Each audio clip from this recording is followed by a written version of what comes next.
10, 9, 8, 7, 6, 5, 4, 3, 2, 1.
Have you tried dreaming at the hilltop?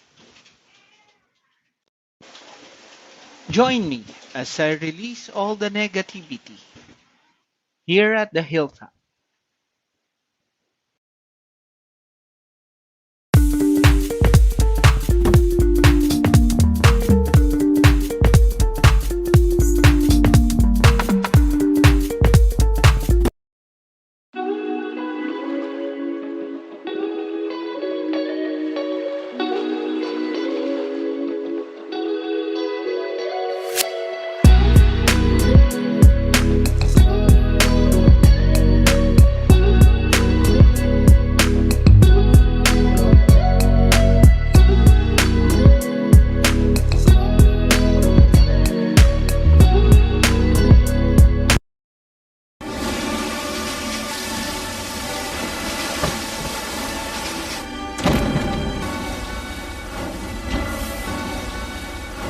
Ah!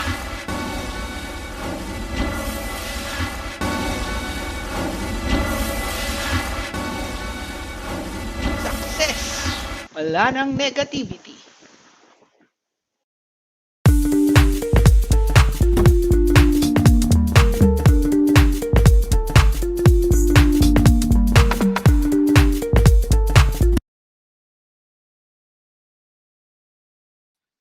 Hello, hello! Maulan na Sunday evenings, mga kaspat. Hello, hello. Mic test. We're live na. So, mic test muna. Shout out sa 3 viewers natin, mga kaspat. So, I hope you can hear me loud and clear. So, hoping. Okay, so mukhang naririnig naman. So again, welcome to M-Spot. Maulan na Sunday evening sa inyong lahat. So ingat-ingat mga kaspat. So ngayon, excited ako for today kasi medyo maganda yung topic natin. So ang goal ng topic natin ngayon is awareness related sa cybersecurity. So yan. So let's start and wait for, before we start pala, let's wait let's wait for 4 minutes more. Hintayin lang natin na saktong 8:40 rather, 8:40, then we can start na yung vlog proper natin. Okay? So I'll just play another video clip here. 9, 8, 7, 6, 5, 4, 3, 2, 1.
Have you tried dreaming at the hilltop? Join me as I release all the negativity here at the hilltop.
Success!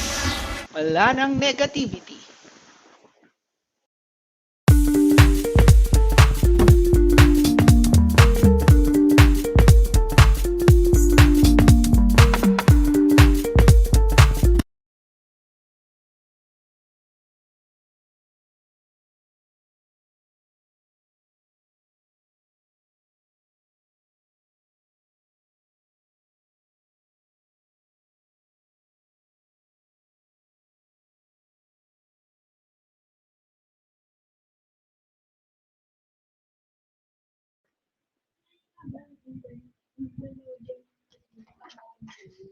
Hello mga kaspat! Hello mga kaspat! Okay, so welcome again. So I think we can start now our vlog. Excited na rin ako dahil sa guest speaker natin. Dij, I hope you can hear me. Okay? So let's wait muna dun na introduce kita bago kita i-jump sa screen, okay? So I'll start by sharing my screen now, guys.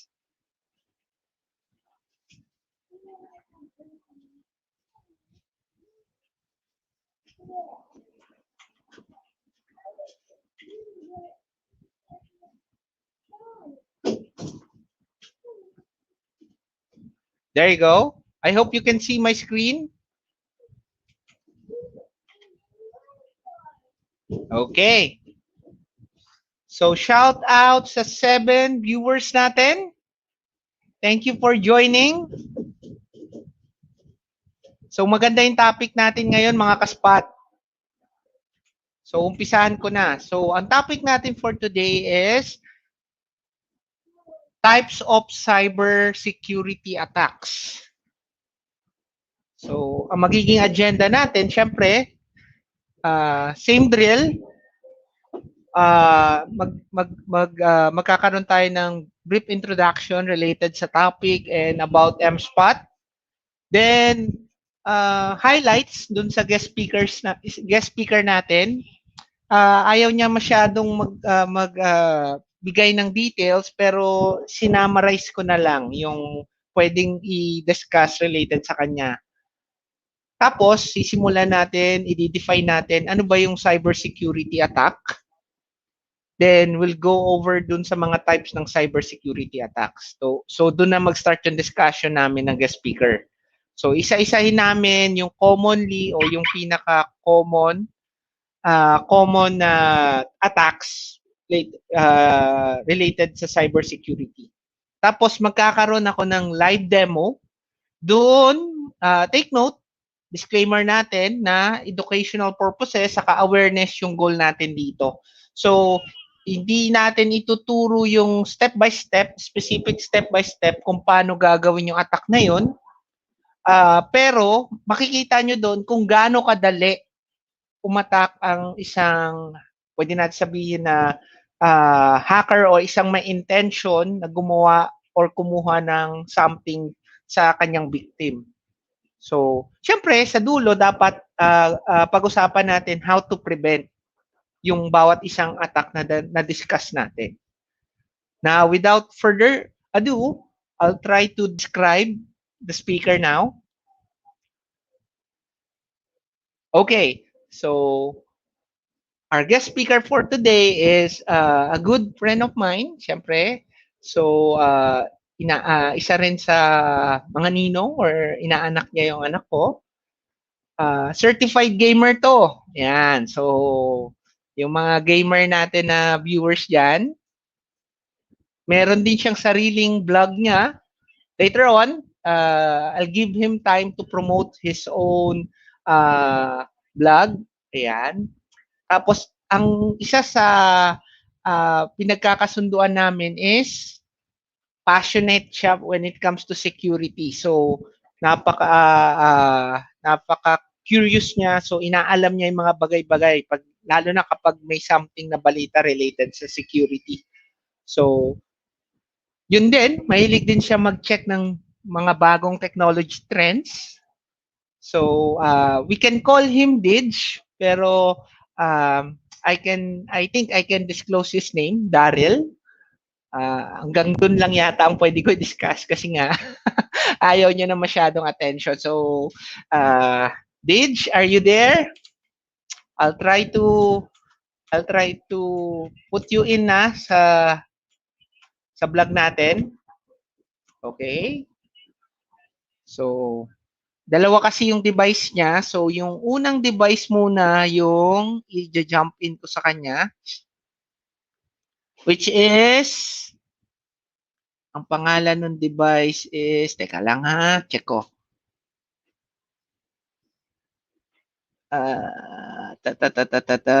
Hinahanap ko.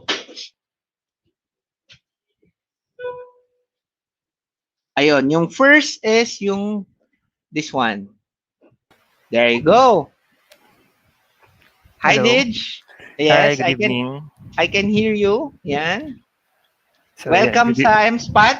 Thank you. So, I'm so thankful na pinagbigyan mo. Meron akong makakausap, i-discuss yung mga topics related sa cybersecurity.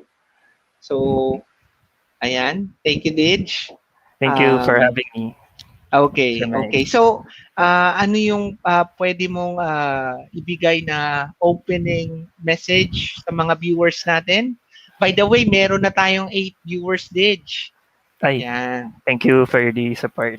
Uh, Oh, ayan, good evening, good morning, and good afternoon to everyone. So, ayan, as you may heard kanina, ayun, pangalan ko si DJ, well, Daryl. Actually, my nickname is DJ, so you can just call me that. And later on, you will be seeing me as Dij, which is yung pinaka-shortcut ng name ko.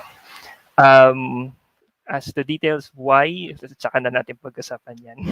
But yes, I've been in the tech industry for 9 years. Actually, I'm going on my 10th year this year, and wow. it's such a Congrats. thank you. And it's still an exciting industry for all of us tech enthusiasts and tech professionals. Ano pa ba? Mhm. Ano pa ba? Yeah, I guess I'll keep it that way muna. Okay, thank you so much, Dij. So, I think I can go over na doon sa agenda natin, ano? Yeah, sure. Go ahead. Okay. So, okay. So, next is let's discuss ano ba yung meaning ng cybersecurity attack. Ayan. So, again, I'll start by the book. May na-search akong reference.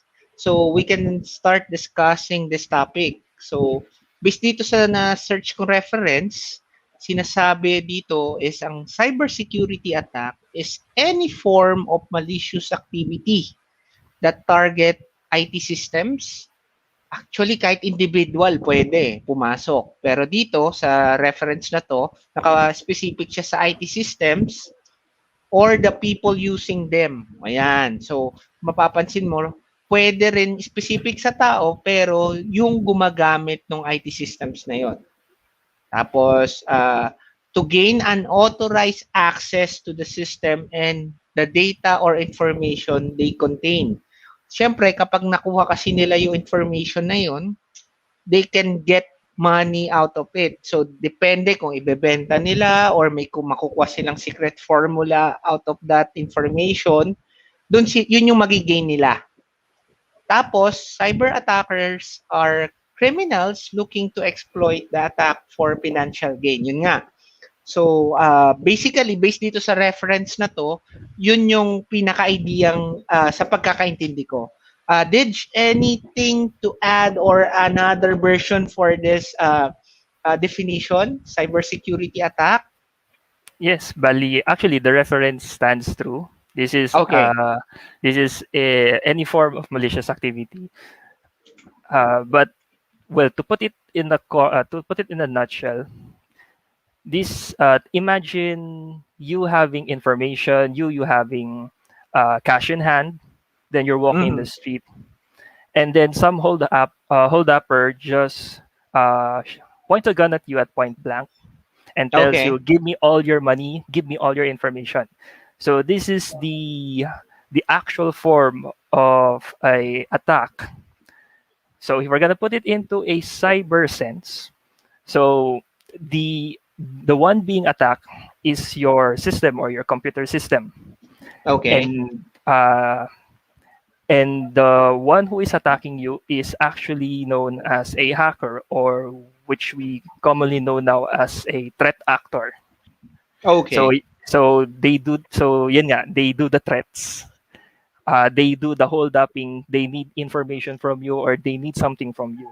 And most of the time, the information that they need from you, or the thing that they need from you, is money. Mananakaw, in short. Mananakaw. Hmm. So Ayun. that is basically the concept of a cybersecurity attack. Thank you, Dij. So, para sa mga uh, kaspat natin, mga viewers natin, by the way, we have 11 viewers now, Dij. So, thank you. Welcome again. So, para sa mga kaspat natin, yun nga nga, bear with me guys kasi dudugo ilong natin kay Didge. Medyo, ayan. So, pwede ko i-share Didge, no, na half Pinoy, half Chinese. Yeah, Ayan ang you can. nationality niya. Yeah. So, pwede natin sabihin pincheck si Ditch. So, yun, kung mapapansin nyo, more may accent and more on the English language siya magsalita. So, I'll try to translate everything para doon sa mga kaspat natin. Tapos, kung may mga questions naman yung mga kaspat natin, don't worry. Pwede nyo rin i-type sa comment box yung mga questions nyo. Gusto rin ni Ditch na interactive. So, basta passionate siya dun sa topic, I'm very sure na bibigyan niya ng sagot yung mga tanong natin, mga kaspat. Okay. So, moving on to the next topic. So, any questions pala sa cybersecurity attack? Medyo straightforward naman siya. So, dahil may attack yung word, so kung mapapansin nyo, isa siyang offensive uh, offensive process na kung saan pwedeng may mangyaring masama. Sa case lang natin, nakatutok tayo sa cybersecurity. So, ibig sabihin, more on the IT perspective yung attack mangyayari o doon manggagaling yung attack. Okay? Next will be, mag-focus na tayo sa types of cybersecurity attack. Yon. So, based sa reference ko, ang common or yung pinaka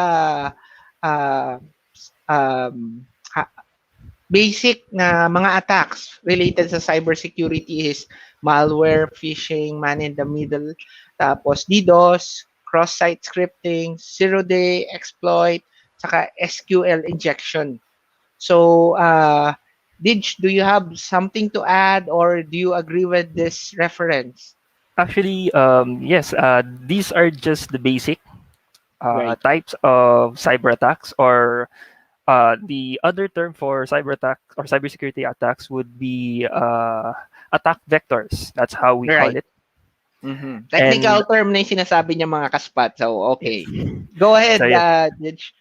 yeah, forgive me for being highly technical, but It's yeah. okay. It's okay. So these the most common, obviously, is malware. So when you say malware, this is the shortcut term for malicious software. So as you all know, computers run in software, which is your operating system, your programs, even your web browsers like your Google Chrome. And then when you jump into, for example, a web service like Facebook, Instagram, so the Facebook and Instagram, they are managed by another user or another owner, which shares their computer to the public. That's why we have this web service. Yeah, it's similar to it's similar to YouTube. It's similar to what we use for streaming, uh, and all of those. So Okay. in per Thank you, se, Didge. I You can continue. Please continue. all right. So per se, for malware, this is just a name, but it has many forms. Right. So as actually, this is more of a book term, I believe. Yes, this is more of a book term. Right. Um, By the book. yes, it's okay. So just to summarize, malware is yun nga, basically malicious software that can do bad things to your system or to your computer. So the forms would include viruses, worms, Mm-hmm. trojans, uh, and all the other terms that can be coined up. So yes, the terms increase every day. Actually, we can just point in the most common ones, or the most common words that you normally hear. So when you say virus, that is the original term of malware. And Mm-hmm. knowing the idea of virus, it spreads. Ayan, if you can relate it to a real life situation, we're having this pandemic right now, and it's a virus. So Mm-hmm. think of it as a digital sense. think of your computer as you, representing you digitally. Then you just walk into to the roads, to the streets. That is the internet already. So Okay. when you get attacked by the virus, that's it. You get sick. So it's the same thing. Mm. Your computer gets sick. Your computer starts behaving differently from what you're used to. And the worst case scenarios, you won't be able to boot up your computer anymore. Say it's already dead. What can I do? You cannot power it on. You cannot get into your Windows. You cannot get into your Facebook anymore. So it's the same. Um, it's not just only computers, by the way. It also affects cell phones. It even affects devices like your TVs, like Mhm. your smart ovens, anything smart. So once a virus attacks any electronic gadget you have, so long as it makes it behave properly, then that is already a cyber attack. Okay, very well said. So, siguro onti lang yung may dadagdag ko doon dahil mukhang na-discuss na ni Dij almost everything about malware. Pero kung i-simplify natin yung definition niya, once na may nalagay sa computer mo na malware, so nabanggit ni Dij na maraming forms yung malware. Kung alin man doon, depende doon sa pinrogram doon sa virus na yon. By the way, virus is a type of program din yon. So, depende doon sa goal, sa intention ng gumawa sa kanya, yun yung gagawin niya pag nakapasok siya sa system mo. Yung system mo, ibig sabihin yung host machine mo is yung desktop mo, laptop mo, or any IT device na pwedeng magkaroon ng connection. Yan. So, depende doon. So, again, kung ano man yung intention ng gumawa ng malware na yun, yun yung gagawin niya pag nakapasok siya doon sa system mo. Now, to fully understand malware, I'll, I'll just play a quick video clip related to this malware. So, eto na siya.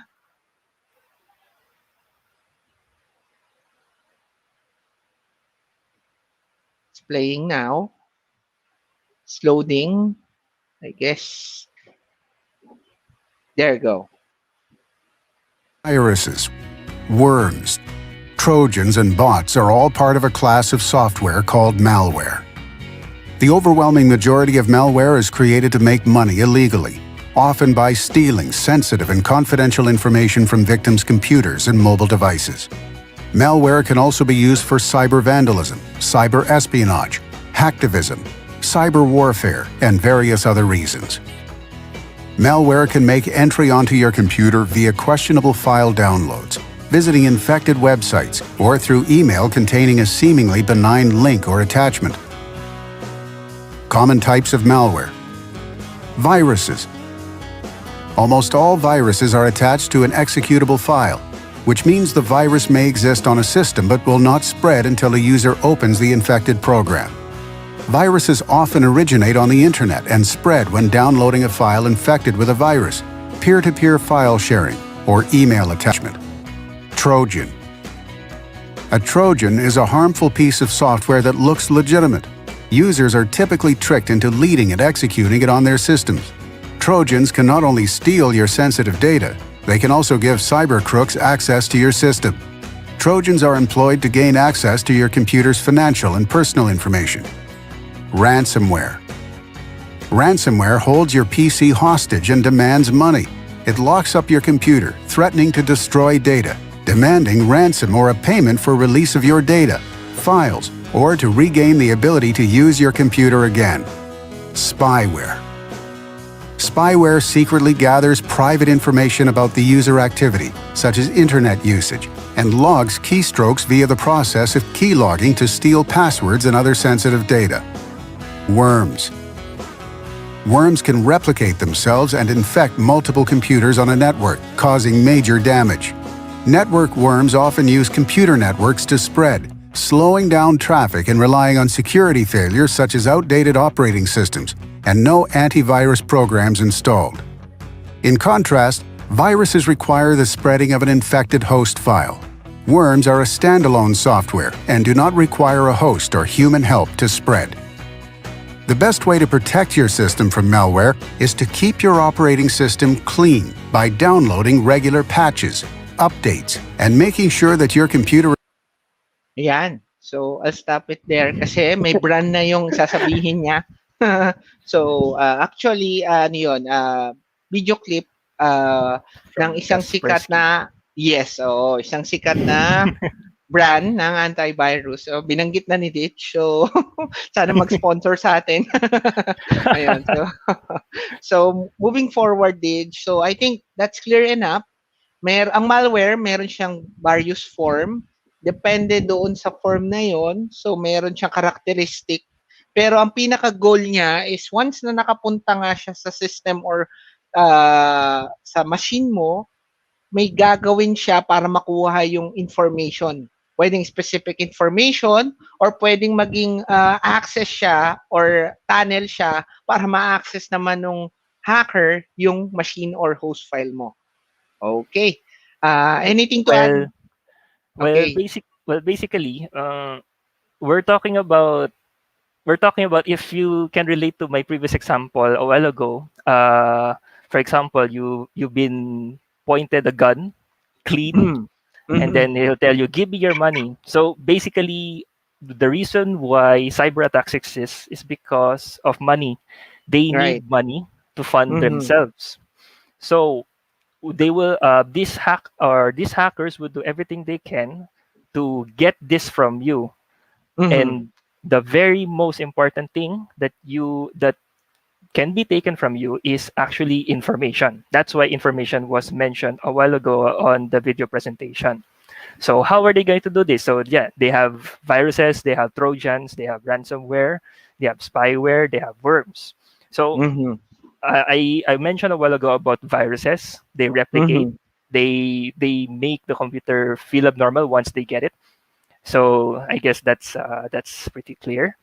Right. Let's go a little bit forward. So Trojans, as per se, if you're very familiar with Greek mythology, so the Trojan horse itself, a little bit of Greek. The Trojan horse was used during the Trojan War.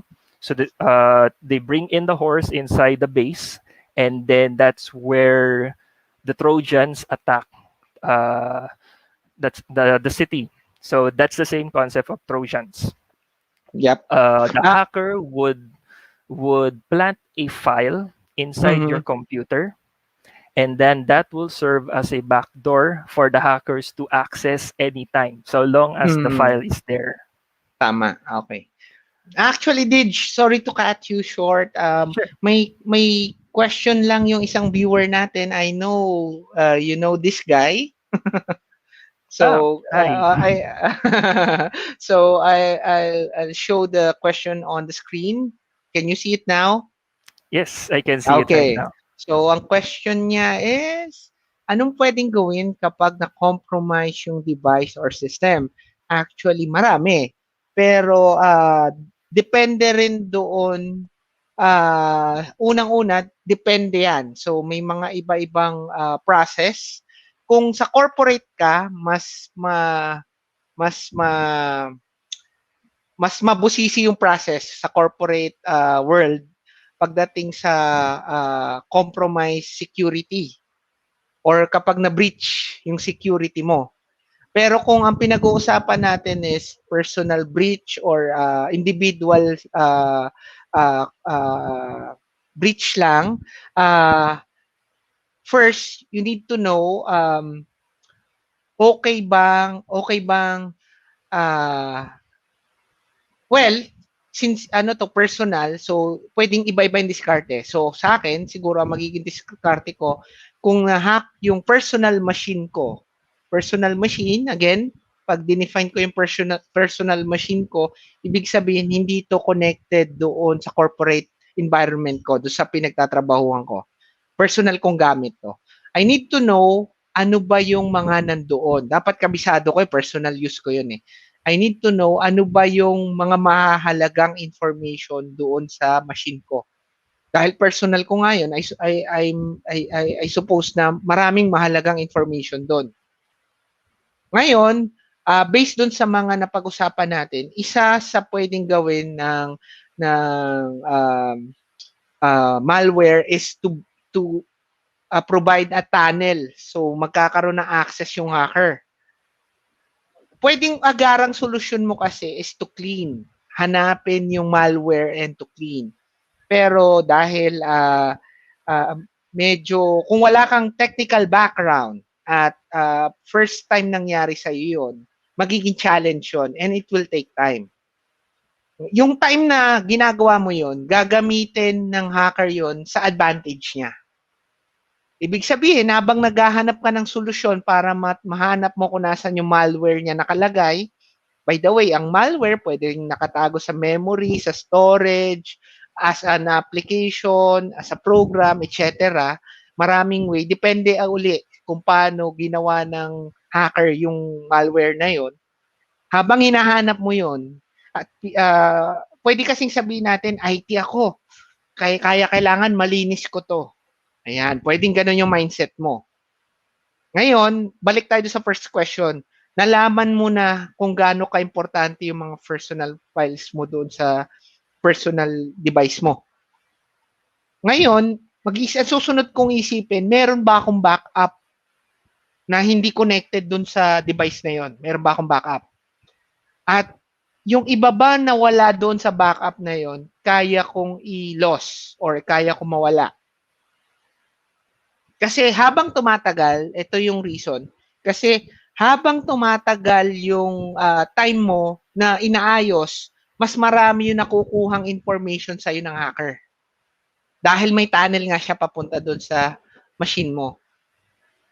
Bottom line, kung willing kang i-sacrifice yung ibang files na hindi mo na backup, ito totally clean ko na yung na-compromise kong personal device. When I say totally clean, format and baka magpalit pa ako ng hard disk para lang totally wala na talaga yung malware na yun. Yun is may consideration na wala kang background sa IT, wala kang formal experience when it comes to cleaning up yung mga ganitong klaseng attacks. Ayan na. Considering na personal device yung pinag-uusapan natin. Iba kapag ang pinag-uusapan natin is corporate systems na. Okay? Doon ako, sa medyo mas madali. Sa personal ako pumunta. Ngayon kung mayroon kang mga comment related sa tanong ni Glenn, so you can have the floor now and explain your side naman. Yes. So, okay, I think I'll start with the corporate kasi it's easier to explain. So when it comes to corporate, it's on your end, it's easier because you're not really at a loss. It's the corporation or the company that is at a loss, or in most cases, hopefully, at risk. So when you say they are at risk, they are still being attacked by this attack vector. So they're still trying to mitigate the situation. So if you can hear those terms, that's where it comes in. So they have their own sets of rules. They have their own sets of plans on how to deal with this attack or this information gathering action, so to speak. So that's how they do it. So you just wait, sit back, relax. If they ask you something, you just reply, and that's it.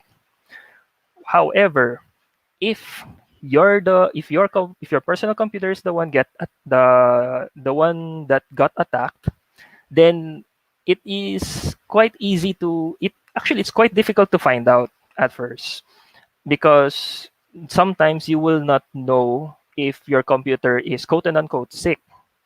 So, if we're going to relate into the real life situation, COVID, it can be symptomatic, it can be asymptomatic. So when for example, you got the virus, you don't know, so you're asymptomatic. So it's the same thing with your computer. One way to think about it is you will try to use your computer, you will see that it's still working okay, so keep going. Then when you notice something is wrong, something behaves improperly, then that's the time you're going to wonder what's happening. So that's where you're going to investigate for yourself. Why is this program doing like this? Why is this application doing like this? Then when you find out that there is a malicious file in your computer, then that's the time, oh, that's a malware.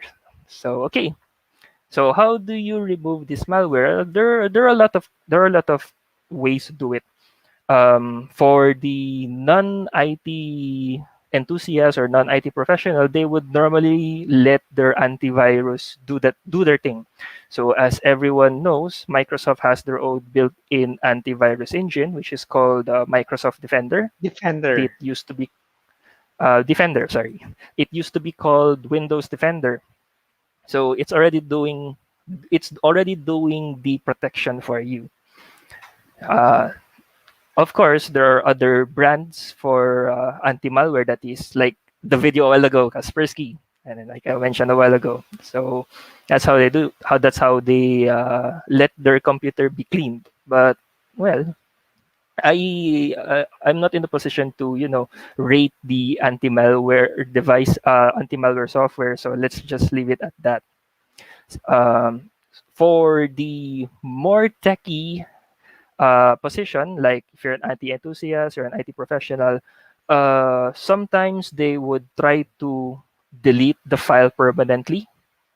Sometimes they would try to investigate how did it get in, where is the back door, where is what happened, or how is it able to do destructive stuff to your computer. Or in the most common thing that's happening right now, most especially in this pandemic, your files got locked. This is actually the ransomware. This is what ransomware does.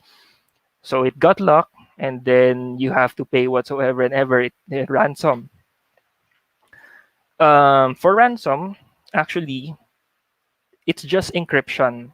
So Mhm. technically, your files got encrypted. You just have to find the right code in order to decrypt the files yourself. If you're lucky to find out what is that. But if not, Mhm. then yeah, your files will be locked for good. And then if you'll be threatened by the threat actors saying you have 24 hours to pay me this, pay me that. If you notice, pay. So they're always asking for money. You just figure it out. It's like being smart if you're gonna pay it or not. Obviously, people who doesn't want to lose their money, they'll just not pay, then let the files go away. And this is where Sir Mike got it right. He's just Right, yeah. going to see if he has a spare file of this in another computer or another device, and then he can just let it go. Let it go. Yeah. Um, Just to add lang dun sa topic ng ransomware, good thing ngayon, yung mga branded antivirus natin, they can remove the ransomware uh, malware. Ibig sabihin, meron silang virus definition na kaya nilang tanggalin yung ransomware na malware na yon, at the same time ibalik sa pagiging uncompress yung mga kinompress nung ransomware na yon. Good thing yes. magaling kasi yung mga R&D or yung research and development ng mga branded antivirus natin. So, di na lang magbabanggit ng name, pero namely mga branded siya. So, ibig sabihin ng branded, medyo costly siya, may certain premium kang babayaran, pero in return, yan yung mga ibabalik nila. Yes, that's correct. And then yeah, so basically speaking, that's only for ransomware actually. Right, But oo. for the other things, obviously it's personal information that is being threatened. So you have to, we'll get to that topic later. Yes. I think it's part of the Actually, segment. right. So actually napa-advance tayo dahil sa mga question, Ditch. Pero ayan, meron na namang Yeah, tanong si it's actually a good question to be yeah, to be told. So, siguro, lagi ako yung nagsisimula. Pwede kong simulan sa'yo, Did. So, mag-a-add on na lang ako. So, ang tanong niya is, sa isang tingin, paano mo malalaman kung trusted ang link or website na lalagyan ko ng username or password? Maya, maganda yung tanong niya. So, you can start, Did, answering that. Well, let's just say it's parang relationship. Mm-hmm. Do you trust me? If yes, then okay, I can share you things. If not, Mm-hmm. then okay, no. Treat your username, and it's like saying treat your username and password as your personal things or your personal most expensive thing, Valuable, tama. most Ah, valuable thing. So if you ah, lose it, that is an attack to you, that is a risk to you. yan. So, Basically, it's that. But tama. technically, you will be able to see the link for yourself. It's the text on top of your browser. By the Mm-hmm. way, I'm talking like this so that we can help the those who are not really into the tech stuff. Right. So Layman's yeah, term, yan, tama. layman's terms tayo. Oh, So yan. ayun, so we look at the text up above, see if it's actually an official link, Mm-hmm. and most of the time, official websites would tell you, "Hey, this is our official link. Please click this link. Do not Yeah. look elsewhere." So that's the best way to do it. Singit ko lang din, no, meron tayong isang former colleague, si Bob Cabrera, Hi, former good colleague evening. natin. So, ano rin to, security enthusiast din. So, passionate din to sa security. And take note, marami na siya nagawang Kali scripts. So nagka-Kali Linux to. So meron tayong highly technical na viewer. Shout out kay Bob. So you may continue, Dij. Sorry. Yes. Yeah, good evening, sir. So, ayan, continuing, where was I? Okay, so trusted links, you just always have to trust the places where you go. So, like for example, Facebook, you say this is the Mm-hmm. official links. Please go to these links. Do not go elsewhere. So you know where to go. Okay, Yep. and then if you don't, if you're not sure, or for how do you call this? Yeah, if you're not too sure, then always ask your tech friend, the Mm-hmm. tech friend that you trust, because there are some tech friends that you say, I trust you, but later on he or she will betray you. So Yan. yeah, it all goes back to trust actually. Ayun. Siguro add-on na lang ako, Dij, no? Ang pinakamabilis na mapapansin nila maliban doon sa format ng domain. When I say domain, meron kasi ang kakilala natin yan, www.google.com. So, yung domain na yon, familiar sa tenga natin. Ibig sabihin, malalaman mo na parang legit siya. Meron talagang mga sites na nag-check ng domain. So, one way yon para malaman. Pero highly technical naman yon. Kung ang tanong is sa isang tingin, paano mo malalaman?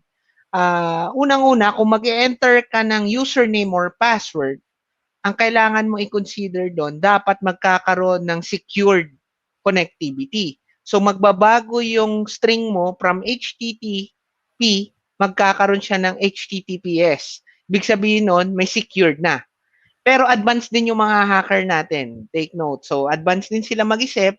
So kahit HTTPS yon, kaya pa rin nila ma-snip. Ibig sabihin ng snip, makuha yung information ng username and password doon sa URL. Pero advanced hacker na yon. Pero kung ang pag-uusapan natin sa unang tingin at maglalagay ka ng username password, dalawa yan. Una, titignan mo yung format ng domain. Dapat sa tingin mo, legit siya. Wag mo munang i-click. Wag mong i-click. Tapos pangalawa, tignan mo kung meron siyang S sa dulo ng HTTP. Dapat HTTPS siya. Yon. So, ito yung goal ng actually ito yung goal ng vlog, maging aware yung mga viewers natin sa risk ng mabilis na lumalaganap na cybersecurity attacks ngayon. Lalo na ngayon dahil alam ko hindi siya gano'n ka alam ng iba, pero ang nagiging labanan na ngayon ng mga bansa is cyber war. Ibig sabihin na cyber war, gumagamit na ng hacking technology yung mga bansa. Hindi na ibig sabihin na tirahan 'to ng mga tangke, tirahan ng gano'n. So, hindi na. Mas malaki na investment nila ngayon sa technology dahil and security dahil nga ang nangyayari kumukuha na ng information yung bawat bansa, hinahanap yung weakness ng kanya-kanya. So, meron tayong mga separate topics for that pero I hope you agree with that, Dij, dun sa concept na yon. Yes, basically, all official sites right now they are run under HTTPS, Mhm. and as of up until now, well, for the time being, that that secured or HTTP secured is still a bit hard to crack, but Mm. some were able to bypass it. If Right.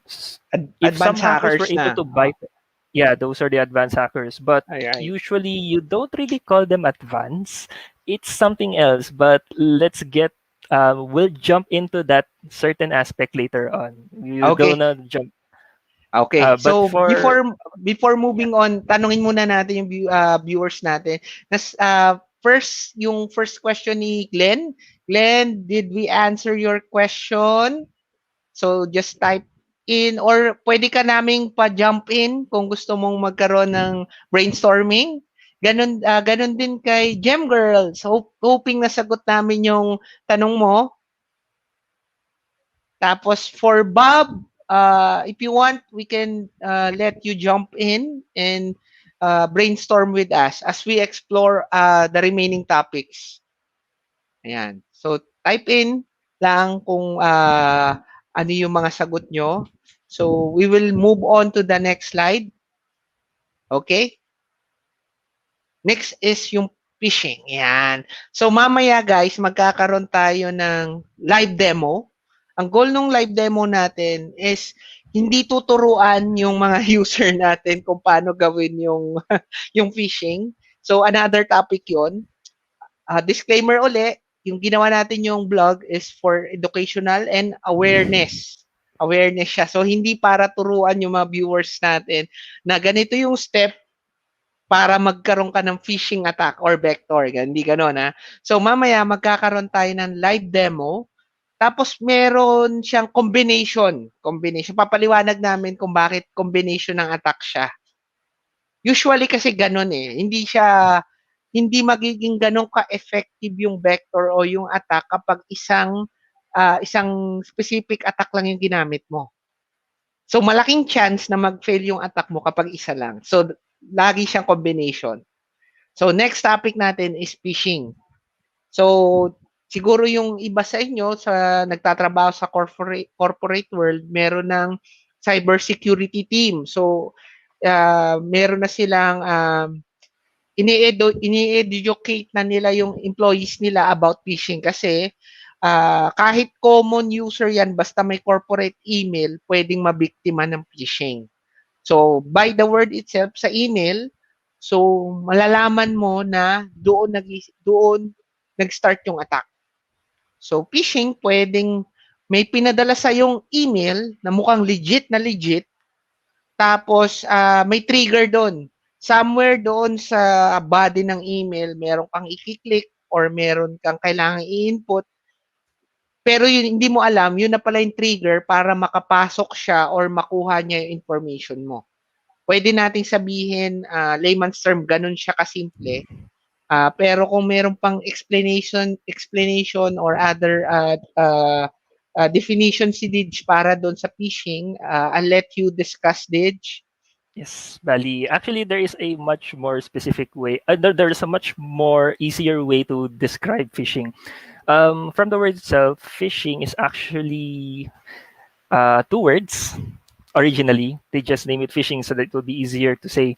But this is actually phony phishing. So phony, from the word itself, phony, it's fraud, it's fake.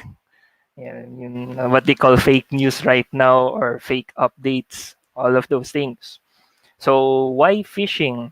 because the attacker would try to fish you, or quote and unquote bait you to click that. So that is where the word phishing came from. So let's Mhm. get into a bit of detail.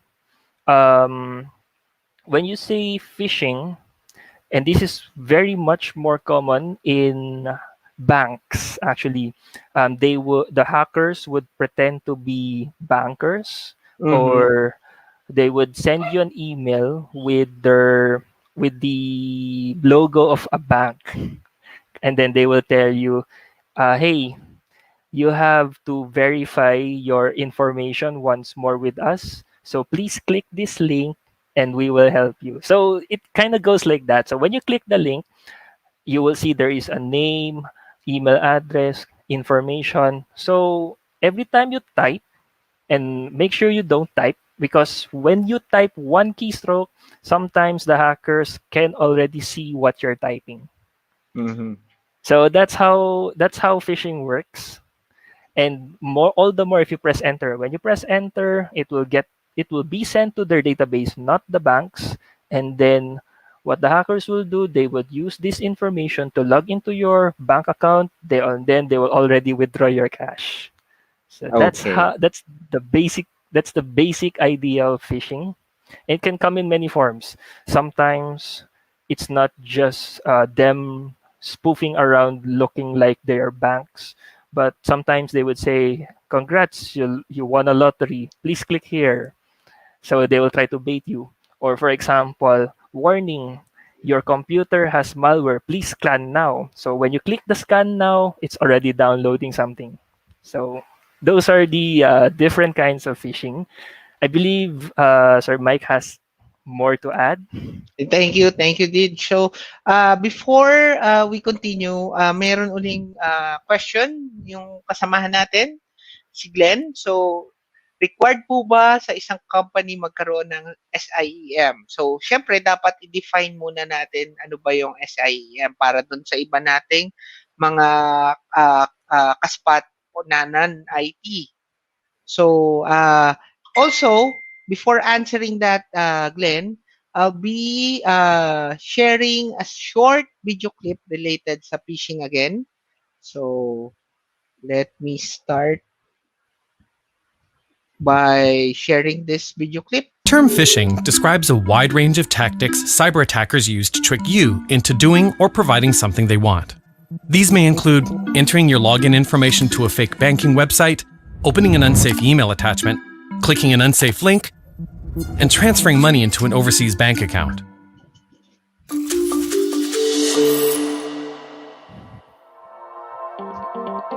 So how does phishing work? There are many types of phishing and countless ploys attackers use to catch new victims. But all phishing attacks have something in common. They exploit human nature rather than technology. Many phishing emails trigger your emotions by telling you something is wrong or that bad things will happen if you don't respond. Phishing emails often want you to act with urgency, and most phishing emails try to build trust, often by impersonating a brand or person you know.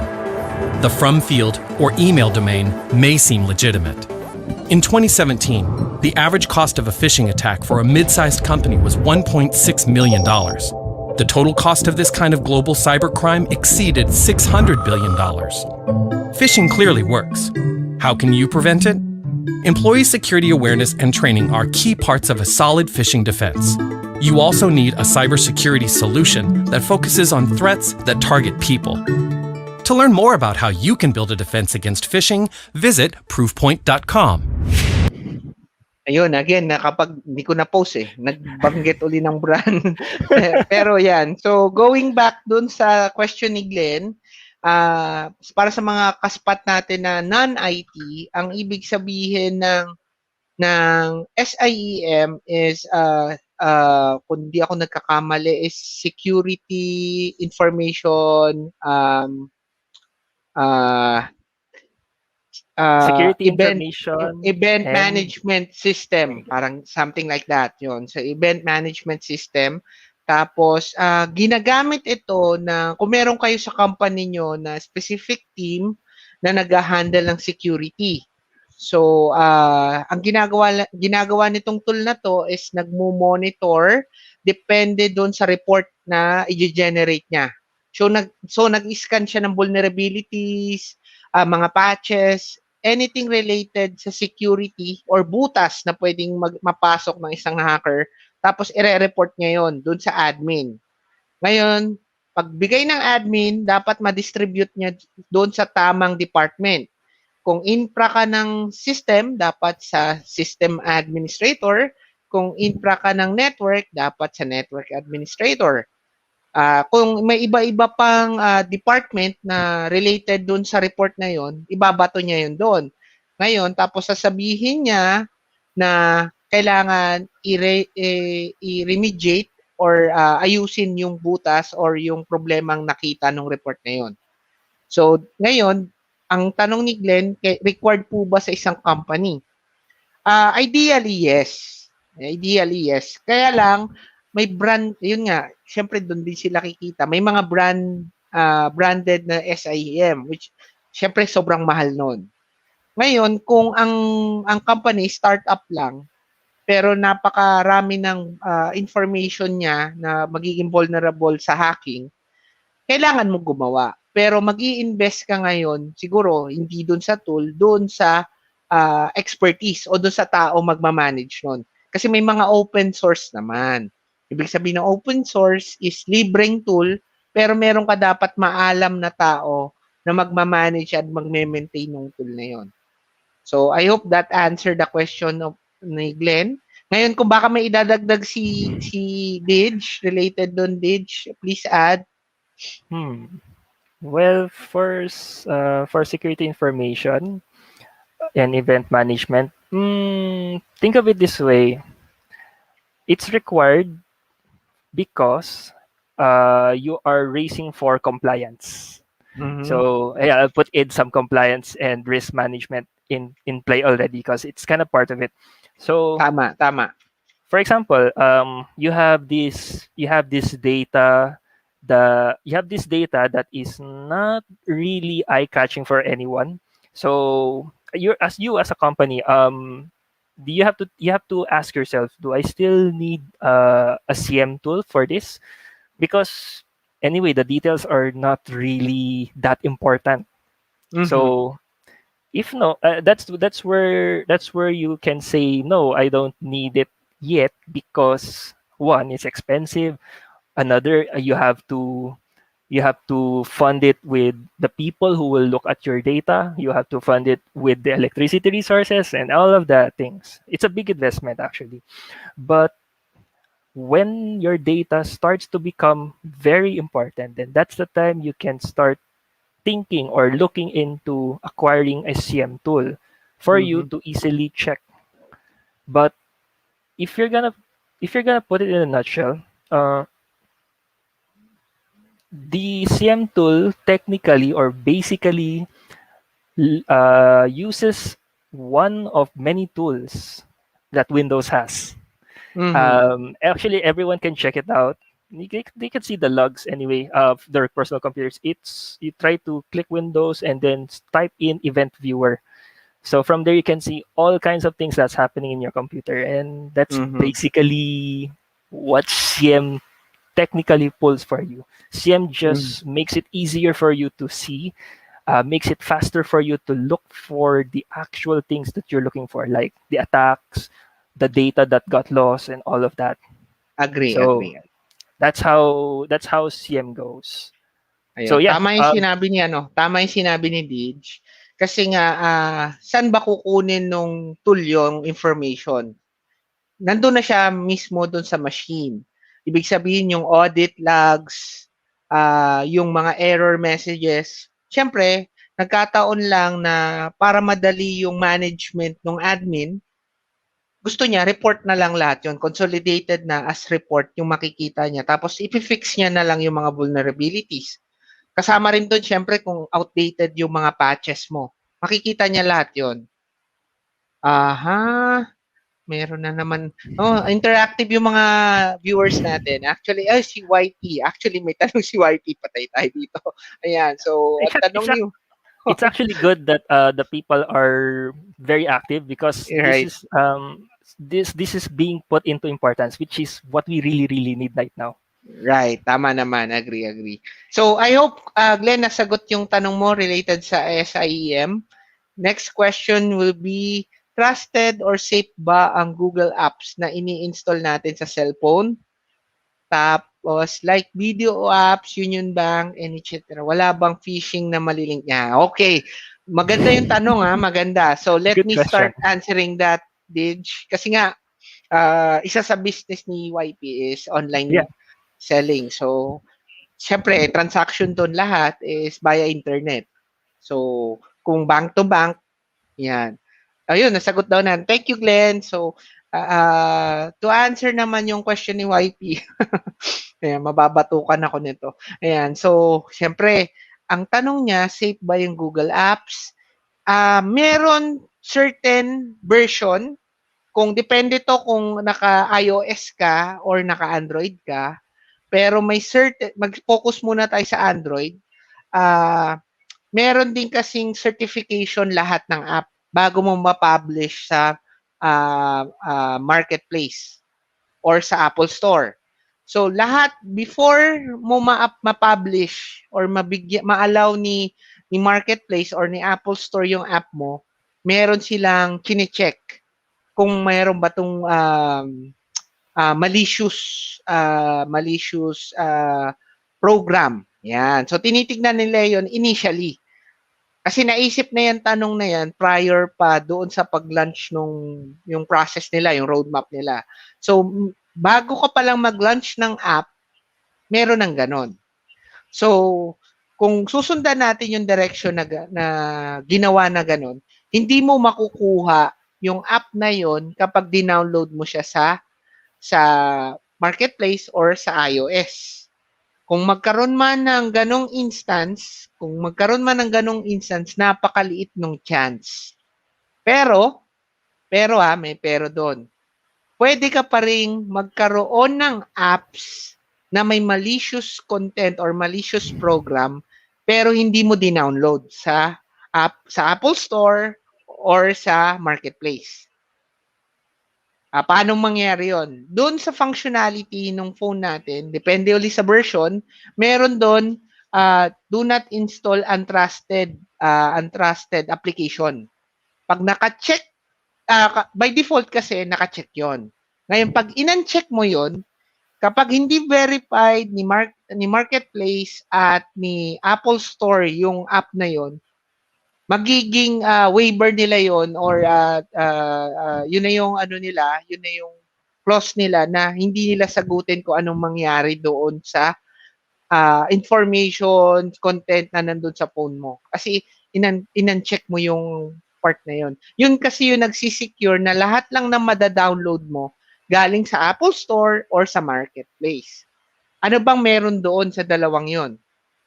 Yun nga, maliban doon sa chine-check nila, yung mga hindi nila na-certify, madali nga makakapag-add ng reprogramming or malicious program katulad ng malware within doon sa app. Kung specific sa Android, yung EPK na commonly dina-download natin, kung diretso mo siyang ida-download at ilalagay mo doon sa phone mo nang hindi na-certify ni marketplace, malaking tsansa na na-edit na yung app na yon at nalagyan na ng malware. Ayun. So, I hope nasagot ko yung tanong ni Mrs. Ngayon, Dij, do you have something to add Siguro, related? I can agree with you on most of things. Okay, thank you. What you said. Tama, yun. Siguro I can just add a few things. Technically, it goes back to trust. That's why we have two versions of phones. We have the Apple type and then we have the Android type. So, syempre, question number one, which brand do you trust? So, for example, I trust Google because it's more versatile and it keeps me protected. So the keeps me protected part, it comes in wherein Google will be the one to filter what apps are trusted for you. So those are the keywords there. So, for example, Google will check the app submitted by the developers of this company. So they'll see, okay, this is good. So I'll certify it. So that's where the verification or the verified comes in. So when you see a shield at the app page, that means that the app is safe to download as per Mhm. Google. So that is one thing, because right in the middle, sometimes hackers can just hijack the app itself, inject some code into it, and then it will still look like the app is still verified by Google. Then you download it and suddenly, yeah, all data. So the one Sir Mike was mentioning a while ago, the one you have to tick in your phone in the settings is only install apps from trusted sources. So this is actually a safety feature for the mobile phones, exclusively for Google, wherein it will look for that verified sign digitally. So once it finds a verified sign, then okay, I'll just install it. But for example, you use another website to download the app, the same app, and then then your phone will start wondering, hey, where did you download this? Did you download it from Google Play? So if no, I'll tell you na, okay, I'll not install this for you because it poses a security risk.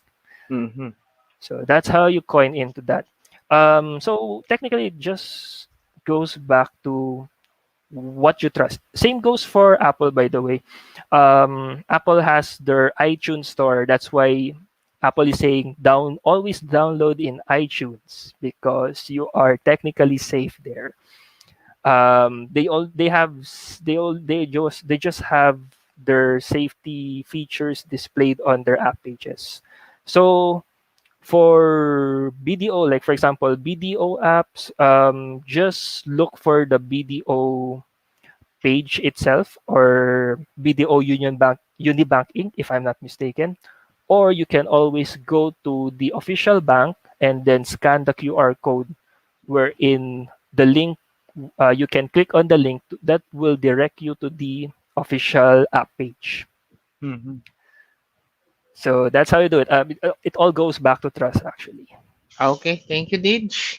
Ayun, kay YP, hope nasagot namin. So, once na na-download mo, kung diretsong sagot, once na na-download mo siya sa marketplace, tapos gawa nung legit na BDO, Union Bank, and other banks na client app nila, I would say na legit siya.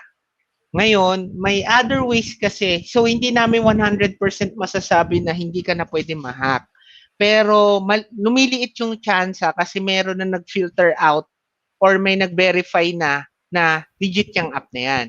Pero pwede pa kasing through connection, doon mas snip yung information at marami pang ways. At marami kasing means ng resources na pwedeng makuha yung hacker para makuha pa rin yung information mo. Pero pag ang pag-uusapan natin specific sa app, legit yung mga app basta na-download mo doon sa Apple Store or sa Marketplace. Ayun. I hope nasagot yung question doon sa part na yun. Ayun, nakakatakot pag si YP nagtanong. Yeah, Ayan. it's fine actually. People can get scared because this is information we're talking about. Right, right. Information, valuable information.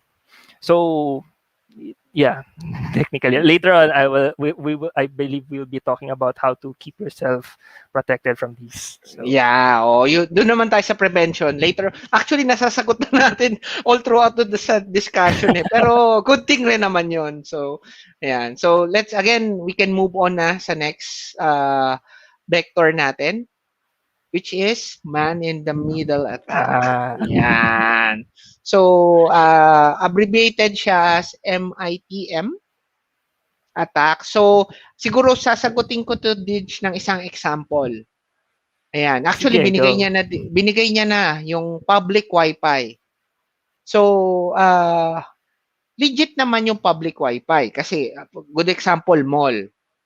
Yung mall na yon, gusto niyang magkaroon ng pre-service sa mga pumunta sa mall niya. So, magbibigay siya ng free Wi-Fi. So, syempre may certain coverage yun. So, marami siyang access point. Depende doon sa laki ng scope ng area. So, ganon. Walang masama doon, ha? Walang masama doon sa setup na yon ng mall. Kasi yung intention niya maganda. Syempre, para ma-achieve niya yung intention niya, kailangan niya ng network device, access point to be specific, router saka access point. So, halimbawa na setup niya na yon. Merong isang hacker, di mo makikilala sa daming tao nang nasa mall. Umupo lang siya sa isang coffee shop. Binuksan niya laptop niya, nakisaksak, tapos nakikonnect doon sa free Wi-Fi connection mo. Pero merong mga tool na ginagamit ang hacker. Mamaya makikita niyo yung commonly used na ginagamit nila. Name Kali Linux. Yan. So sa Kali Linux na yon, meron siyang mga modules. So in technical term, pwede siya mag-download ng script or repo na nandoon na yung gagamitin niyang tool. So meron akong isang alam, I think pwede ko siyang i-name drop is Pumpkin Wi-Fi. Yung Pumpkin Wi-Fi na yon, ang goal ng Pumpkin Wi-Fi na yon, i-clone niya yung binabatong SSID ng public Wi-Fi mo. Ibig sabihin, pag na-clone niya, kung ang pangalan ng Wi-Fi na kokonektahan mo is good example siguro sa malapit sa amin, Market, Ayala Malls, ayan. So makikita mo sa SSID, free Wi-Fi Ayala Malls. Sample lang sample lang 'yon. Makakopy niya 'yon. Pati yung password gamit yung tool na 'yon. Anong mangyayari ngayon? Siyempre, hindi naman doon kukonek yung mga user mo, 'di ba? Ngayon doon papasok yung pag naka-connect yung isang user at naka-save yung reconnection niya doon sa SSID na 'yon. May bago dumating pero lagi siyang kumo-connect sa free Wi-Fi. Parang diskarte niya, lagi siyang kumo-connect sa free Wi-Fi. Tapos pag-on niya ng Wi-Fi connection niya, naka-save and naka-check yung reconnect. Ibig sabihin, ang hahanapin nun is yung familiar SSID doon sa lugar na yon. Which is na-clone nung hacker. Nataon, nandun siya sa scope ng area na binabato noong Pumpkin Wi-Fi niya. By the way, yung Pumpkin Wi-Fi, mag-a-act yun as access point din. Kung ano yung ginagawa ng access point na nagbabato ng SSID, ganun din yung ginagawa nun. Pero magiging access point niya yung laptop niya lang. So, mas maliit lang yung scope, yung range. Nataon nandun siya kasi magko-copy rin siya. Ibig sabihin, himbis na kumunik siya doon sa dati niyang kinokonektahan dahil mas malapit siya doon sa hacker, sa scope ng hacker, sa SSID, automatically kukonek siya doon dahil nakasave yung password niya and naka-auto connect siya. So, ang highlight doon, dapat hindi naka-auto connect yung Wi-Fi niyo at hindi nakasave yung password. Medyo hassle kasi you need to enter lagi yung password, saka kailangan mong piliin lagi yung kukonektahan mo. Pero dapat maging part ng security process mo yon. Kasi individual phone mo yan. Kung mahilig kang kumonek sa public Wi-Fi, dapat hindi ganun yung magiging proseso mo. Ngayon, ano mangyayari? Magkaka-internet pa rin yon, yung kumonek sa Pumpkin Wi-Fi dun sa hacker. Pero lahat ng pinuntahan niyang site, mai-screen out at makukuha ng Pumpkin Wi-Fi. Alam mo, nag-access siyang BPI niya. Nag-access siyang username, password niya at nag-transact siya doon. Makukuha yung PIN, makukuha yung username, makukuha yung password. Dahil lang doon sa Pumpkin Wi-Fi na tool na yun. So I hope na-discuss ko na yung, kaya siya tinawag na man in the middle, may in-between na parang yun yung kukuha ng information mo. Yung in-between na yun yung kukuha ng information mo. Actually, mukhang naubusan ko na sasabihan si Nid. So, I'll stop there. I have lots to say about that. Yun. So, actually, I'll sidetrack a little bit. Okay, How to okay. what you said a while ago is how to scare your audience, part one. How to scare your audience. Ayun. Hindi, maganda naman talaga na matakot sila para maging aware sila at Yes. mabago yung ah ah mabago yung ano, mabago yung pananaw nila o yung proseso nila pagdating sa public places eh. Kasi doon Awareness. uma-attack, doon uma-attack kadalasan. Eh nakakakuha siya ng legitimate information para magkaroon siya ng data na mag-gain or hindi lang data, minsan money na, nako-convert niya na sa money talaga. So I think I can pass the floor to Dij now. I said too much. Ayan. Well, not exactly. Okay. Actually, man in the middle attack is actually one of the most exciting kinds of attack Mhm. because of one thing. It creates drama. This is Mm. my terms. Why? Because basically, we're gonna put man in the middle attack in layman's terms. Think of it as third party. Mhm. So Yun na nga, basically, third party, pangatlo. for example, both of you are a couple, and then Mhm. some other person comes along, whether be guy or a girl, Ang or ganda ng maybe analogy, ha? or maybe the LGBTQ community. So yeah, Okay. um, so what the man in the middle would do is will try to steal you away from The one your you love. significant other. Yes, from the one you love. Ah. So that is the exact analogy for man in the middle. If we're gonna put that in technical sense, this is where we bring back HTTP and HTTPS. I'll go a bit technical here. HTTP uses port 80. This is Mm. the unencrypted network. So take note, when you say encrypted or unencrypted, it means that there is no added layer of security in it. So this is where most man-in-the-middle attacks exist, and that's why you would not see HTTP nowadays in the public internet. But for developers who are creating their own websites or their own web applications for the public, you still see this port 80 going on because first off, it's easier to construct using an encrypted network. Mhm. So, okay, I got a bit too far there. So let's move to the other one, which is called HTTPS. When you have HTTPS, or the port being used is 443. Take note, the ports are a bit important here because later on we'll be jumping into the previous session Sir Mike had. This is about firewall, so we'll be Mm. getting into that then. It's kind of a recap. So, okay.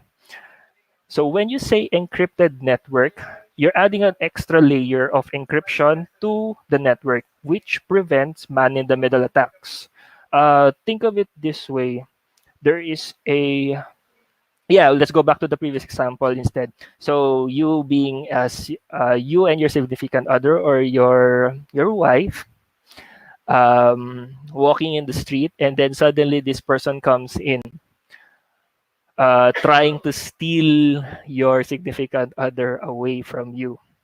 So with the protection you have, you would, let's say muscles. Let's put the encryption as muscles for the guys, Mhm. May and muscle. then yes, May there are 8 muscles. packs. So obviously the attacker will be scared. So he will back out and then just walk away. So this is the protection you get for encrypted networks. Okay, nice analogy, Dij. So, para sa mga kaspat natin na non-IT, there's another video clip. Nakakatawa 'tong video clip na 'to. So, ayan, I'll share this related to, again, sa man in the middle. Ayan. So, In this video, you will learn about what a man-in-the-middle attack is, or for short, MITM. A man-in-the-middle attack is usually observed in a client-server environment. A client is a computer hardware or software that accesses a service made available by a server in the network. A server is another computer system whose services are accessed by the client through a gateway. A man-in-the-middle attack is when a hacker gets in between two endpoints, a client and a server. A simpler way to understand a man-in-the-middle attack is a game. I like to call it the cup telephone game. Do you remember the game where you talk to your best friend through a cup and a string? So let's just say Ryan and Callie were having a conversation through the cups. A kid named Jake wanted to listen in. So he cuts the rope and puts cups to his ears. There you go. Jake would then tell Callie that he is Ryan, and then tell Ryan that he is Callie, so he would be able to intercept the conversation. In this video, you learned about what a man-in-the-middle attack is. And for more videos like this, There you So, go. So it's going back to smart devices, right? I said previously, uh, if the technology, the most famous technology being used before is telephones, that is where wiretapping comes in. Mhm. Ayan, pwede. Malaki yung relationship niya doon sa kasi parang ganun yung hacker. Hindi mo alam na may nakikinig sa'yo sa wiretapping. Ganon din doon sa IT naman ng MITM. So, hindi mo alam na may kumukuha na information mo habang nagsisend ka ng traffic sa internet. Good example yung ganon. So, ganon yung analogy na sinasabi ni Lidge. So, I think we can move on, Lidge, right? Yes, we can Okay, move okay. So, walang question yung ating mga kaspat, yung mga viewers natin for this topic, I think. Yan. Next is DDoS. Yan. So, denial of service. So, based on this definition, sinasabi na ang denial of service is flooding. So, once you flood a specific network, so pinuno mo siya ng traffic. So, siyempre, bawat network may specific bandwidth yan. Ano mangyayari pag napuno yan? Imagine mo na lang. So, siguro, gayahin ko style ni Didge. Analogy ko is, ikaw, binuli ka ng binuli. Siyempre, may certain temper ka lang. Hanggang dun ka lang sa temper na yon. Pero, binuli ka pa rin ng binuli. So, anong mangyayari sa'yo? Pag binuli, ikaw yung talagang nanggigigil ka na, nagdilim na yung paningin mo. So, imagine that analogy na pwede nating gawin dito or pwede natin i-relate dito sa denial of service attack.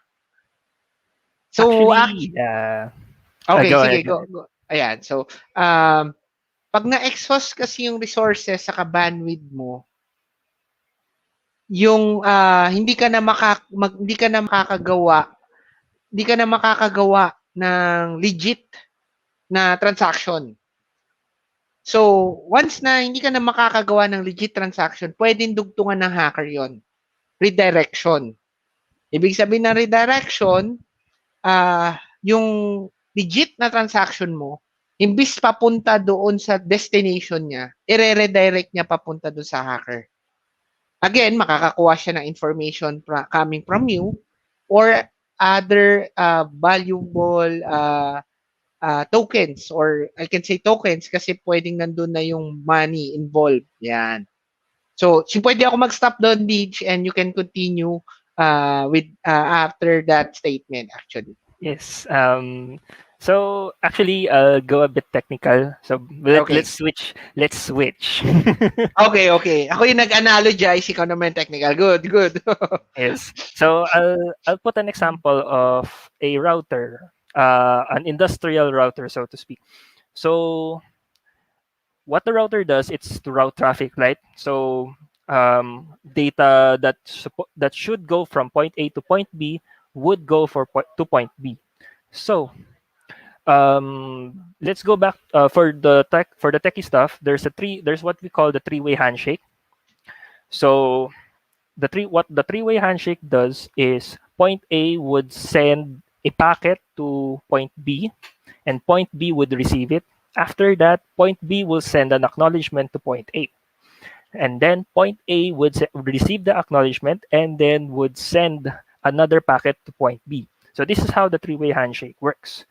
But what happens if point A suddenly sends all those SYN packets to point B?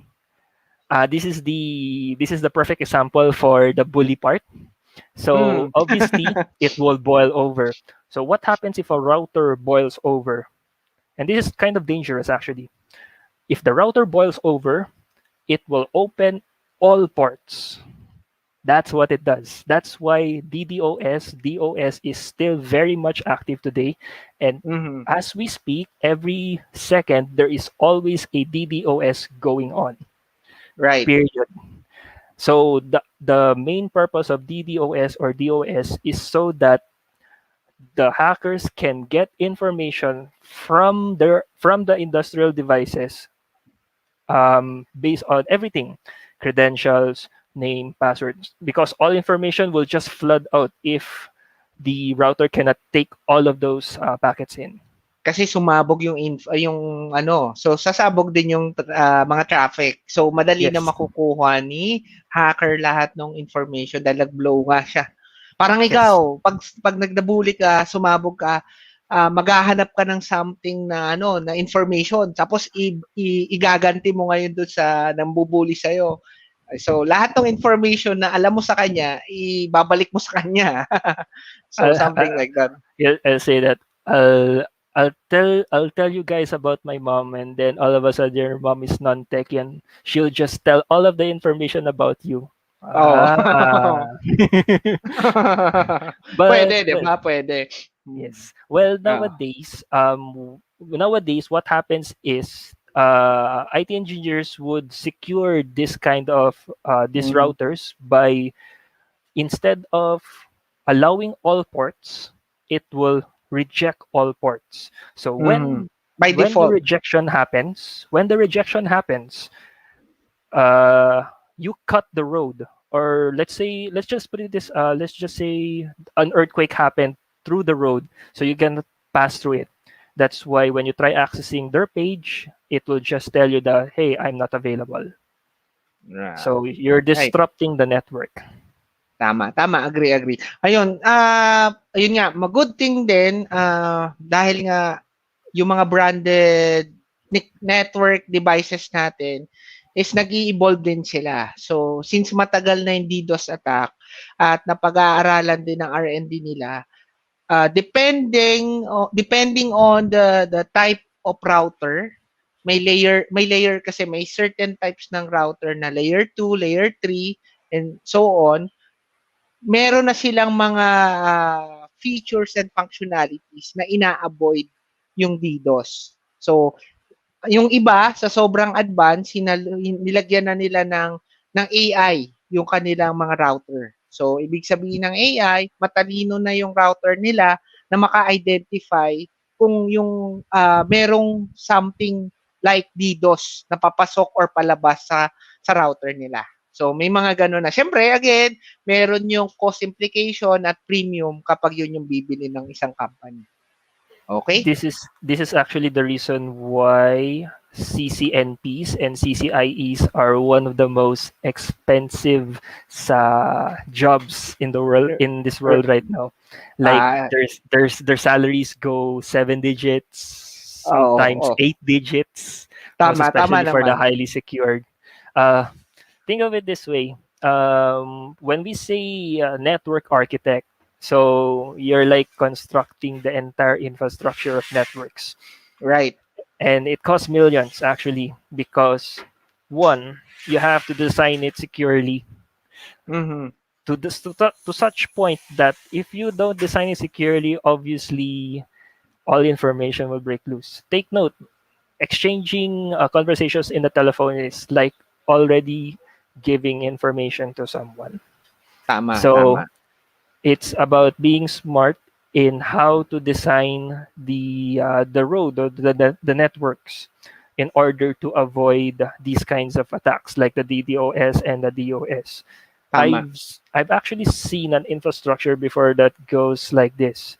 every time a DDoS was detected by the smart router will actually redirect it to either a kitchen sink, quote and unquote kitchen sink. This is another router, by the way. So what it will do is it will just flush the packets down the drain, preventing the DDoS. The other way would be for those cybersecurity professionals who would actually redirect the traffic to what we call a honey mine. Actually, that's where the honey mine comes in. So when we say the honey mine, this is actually a system wherein anything can come in. Mm-hmm. Um, all network traffic, all kinds of attack, and then Mm-hmm. all what the hackers will do is they will just invade that space, quote and unquote, that space, and then try to get all the information. Well, in fact, the information they're getting is fake Mm-hmm. and fraud for them, or it's not useful for them. But this honey mine exists so that cybersecurity professionals can study how hackers do it. Yeah. Part ng And penetration testing. yes, that's correct. Yeah. Penetration Yeah. testing. That is Yeah. another high-paying job right now. Yeah. Yeah, actually, yun na. Actually, sa roadmap na nataasan niya na. Kasi I think 2 to 3 years more, magiging number one in-demand job na siya. Yeah. Actually, it's currently now the most demanding job Right. at the moment. Tama. Well, it's now third or Third. fourth. Yeah, yeah. So, Yeah, give it third and 2 to 3 years pa. Baka yan na yung mangunguna. what happened to the world is they're just giving way to the medical field right now. Right now, right. Agree. So, for our viewers, mga kaspat, so for you to understand more about DDoS, so another video click. In this video, you will learn about the denial of service attack, otherwise known as DOS, or DDoS when the attack is distributed. DOS is a very powerful attack in which the hacker makes the system or data unavailable to someone who needs it. This is how a DDoS may look. One hacker could take control of many computers and make a system or data unavailable to someone who needs it. There are many different ways you can do a denial of service attack. I will list 4. The first way is browser redirection. The second way is closing connections. The third way is destruction of data. And the fourth way is resource exhaustion. Here is an example of browser redirection. A user requests a page to load. Let's say Disney.com. When the user requests to load a page, the hacker will redirect the user to another page, thereby creating a denial of service. The second way someone could do a denial of service attack is closing connections. For example, a hacker could close an open port and deny the user's access to the database. A hacker can also delete files, leading to a resource not found error when someone requests that file. Or if the application is vulnerable to injection attacks, then the hacker can drop a database table and cause a denial of service attack. In a resource exhaustion attack, a hacker will repeatedly request access to a particular resource. They can overload the web application and cause it to slow down or crash by repeatedly reloading the page. In this video, you learned about denial of service. Yeah. And Yon. for more videos like this, check out. Yeah. I'm going So? I'm going to add a little bit there. Go ahead, For please. the IT professionals, I believe you guys heard what we call the ping of death. Mhm. So, okay, for the layman's term of ping of death, it's actually uh, This is actually being done by some people so that they can make sure that their internet connection is reliable. So let's go back to a little bit for the tech professionals. When you read the ping of death, you would see. Okay, let's go back to ping first. So when you ping a website or when you ping your destination, you will try to see if your computer can connect to that site. So what happens if you keep on refreshing that? That is where the ping of death comes in. And then recently, what Google did was to limit the number of pings that one computer could receive or could send to their servers. This is so that they can avoid something what we call uh, the Google shutdown, quote and unquote, wherein you cannot access Google at all. Mm-hmm. So yeah, for IT professionals, be careful when using ping of death because you might cause a mayhem in the internet workspace. Yeah. Maraming tinamaan that time. Nung naalala ko yung balitang yun. Oh yes. Oo. Yeah. So, okay. I think we can move on again. Right? Any questions sa mga viewers natin? Mukhang wala. So, we'll move on na sa next slide. Actually, last 2 slides na lang tayo. So, cross-site scripting, medyo technical siya. So, I think we can have 5-minute break. So, for the 5-minute break, I think I'll stop share muna. I'll stop share. Tapos, ang gawin natin, para doon sa mga viewers natin na nandyan, I think we still have 10 viewers. So, same drill tayo. Pagpapahingayin muna natin si speaker na saglit. So, same drill tayo mga kaspat. Just type in your full name or your name. Then, we'll have a random draw or a roulette draw. Tapos, we have a prize for the winner. Actually, hindi ko lang mabigkas. Endoscope. Teka, tama ba yung pronounce? Did I pronounce it right? Ito yung maliit na device na pwede mo ipasok sa tenga mo. Tapos may camera siya na makikita mo sa cellphone yung camera or sa computer mo. So, commonly ginagamit ng nasa medical field. Pero, pwede mo rin gamitin sa other things like kung meron kang area na maliit, tapos may hinahanap kang bagay, tapos may flashlight siya, tapos may camera siya, makikita mo na yun kahit hindi ka makasuot dun sa location na yun. Mga certain location. So, yun yung magiging price natin. Oy, may follow-up questions pala. So, how long will a DDoS attack last? So, okay. So, ang question As dito, much. As much. Actually, siya? to as much.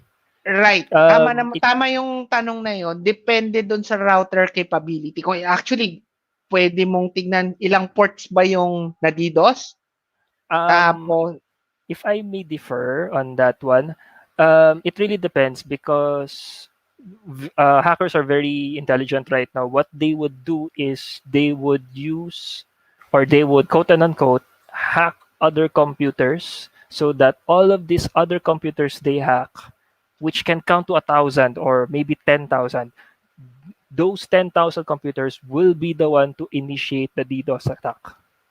So these DDoS can last forever actually. Not unless the redirection happens or how smart the network architect would design the entire infrastructure. Right. Agree. Ayun. So, tama naman yon. So, depende sa maraming factors. Tama. So, kasama sa mga factors na pwede natin consider is yung capacity ng router. kung kailan siya mag-explode. Kung ang babalik tayo sa analogy natin na pagbubuli, kailan ka mag-explode? Kailan ka magbo-broadcast ng information? Yan. So kung mga lumang edition ng router, yung mga meron din silang versioning ng routers kasi at tingin ko mas mabilis. Mas mabilis yung process ng kanilang pag Oh, wow, thank you Artworks. Nandito sila, shout out mga gamer friends ni na speaker natin. So ayan. In online games. Ayan. So, ayan. So, maganda yung tanong niya. I learned today that there are many ways how DDoS is done. What's the common thing they do in games? Yan. Maganda. Before, alam ko marami masasabi si Didge dito, pero hayaan mo muna akong magsalita ng onti, Didge, bago ko ibigay yung floor sa'yo. Please do. Ayan. So, maraming ways, lalo na yung lumang games kasi, kung mapapansin mo, ang LAN games before, hindi nagre-require ng internet. LAN games lang talaga. So, compared to now, yung DDoS attack, mas malaking chance mangyari ngayon sa gaming industry kasi cloud gaming na tayo. So, Steam, so meron ka ng cloud server na kinokonektahan. So, ibig sabihin, kung may hacker na gustong-gusto yung account nung isang gamer dahil ang dami niyang na-download na games, mada-download din niya yon, or maganda na yung stats nung game profile niya, gustong-gusto niya yung game profile niya dahil marami ng rare items or something like that. Ayan. So, kung mapapansin mo, mas common siya ngayon dahil meron kang cloud server na kokonektahan. Compared dati na LAN games lang tayo. So, balik dun sa question, what's the common thing they do in games? Yan. Unang-una, gusto nilang makuha yung account mo. Lalo na kung yung account mo is maraming games, maraming rare items, na pwede nila i-convert sa money. Again, i-relate mo yan sa pera. Or meron silang personal reason kung bakit gusto nilang makuha yung account mo. I think I can stop there. Didge, you can continue. Actually, for a gaming perspective, we go back to the time when online games wasn't a thing. So let's start from there. And then when I believe all the gamers would know the game Ragnarok Online. So when that quote and unquote Ragnarok Online craze happened, all of a sudden, all of these many people would log into the game. Now, subconsciously, nobody knew that this is already actually a DDoS attack or a DOS attack, so to speak. Why? Because when thousands of players log in, the servers can only handle as much. So for those who are not able to enter, they either get disconnected or they would get stuck in the please wait screen. So basically, this is one way, or this is the common Good thing example. they do in games. So for fast forward to the current scenario. So what they do is they would initiate a DDoS attack. Let's go to the DDoS this time. They initiate the DDoS attack to distract the gaming company about this action. So while this action is happening, while they are trying to flush down the entire packets that's flooding from them, the hacker was already backdooring the company and taking account information of the players. So the names, the emails, maybe even the passwords of the gamer's account. So once that gets hacked, and most especially when the player invested money on their game account, that's goodbye already. So DDoS can serve as a distraction towards the company. so that the hackers can get what they want, provided that the hackers already implanted a Trojan inside their system, Mm-hmm. or they already found a vulnerability inside their system. Let's get to the vulnerability part later on, because yeah, but I just coined it in because it's part of the or it correlates to this kind of attack. So yeah, so that's a Very good well. question actually. Right. Very well said. Okay. So, I think yun na yun. Actually, we there's another question. How is a DOS attack prevented? Yan. So, yan. So, again, teka lang ha. Meron, hello. Ayun. So, yung iba pala, ano, magjo-join sa raffle. So, this is the next question. How is a DOS attack prevented? Yan. So, ito, depende sa network architect mo. So, ibig sabihin, kailangan coordination to. Actually, hindi lang sa network, pati do sa system infra mo din. Kasi yung mga ports na gagamitin mo, dapat specific. Ibig sabihin ng specific, kung ano yung dadaanan, dadaanan lang nung application na yun, dapat yun lang yung bukas. At lahat ng common application na kilala sa public, halimbawa, na may internet ka, tapos may common port ka na bukas, pwedeng gamitin ng hacker yun para doon siya dumaan at makontrol niya yung network infra mo at pati yung system infra mo. At once na nakontrol niya yon, pwede niyang gawin yung balak niya. Kung DDoS yung pinag-uusapan natin, pwede niyang gawin yung DDoS attack niya doon. Well, Yan. So, actually, okay, Dage, please continue. basically, yeah, it's what Sir Mike said. It's how the network architecture was designed. So it's like what I said. Sometimes the smart router, once they detect these kinds of packets, they would redirect it to somewhere else, or they would actually kill the packets outright. And then, ayan, another good way to prevent these kinds of DOS attacks is to keep all the ports that you're not using closed. But obviously, there is one port that will always be open. So that's, for example, port 443, port 21, on all of those. Those ports have to be secured by another device. It's called the firewall.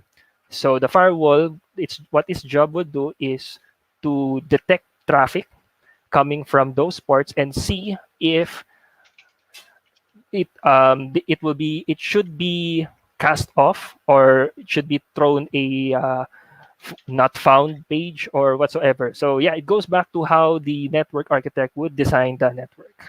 Ayun. Thank you. Thank you, Dage. So, any more questions bago tayo mag-proceed sa break and raffle? So, again, habang nagpe-prepare tayo at naghihintay ng mga entries sa ating raffle, let's try to na-play na pala natin yung video clip. So, I'll give you 5 minutes more to key in your names para sa raffle natin. So, as of now, meron na tayong tatlong entries. I'll let my wife do the auditing.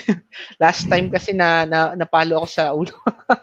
mayroon daw ako na naiwan.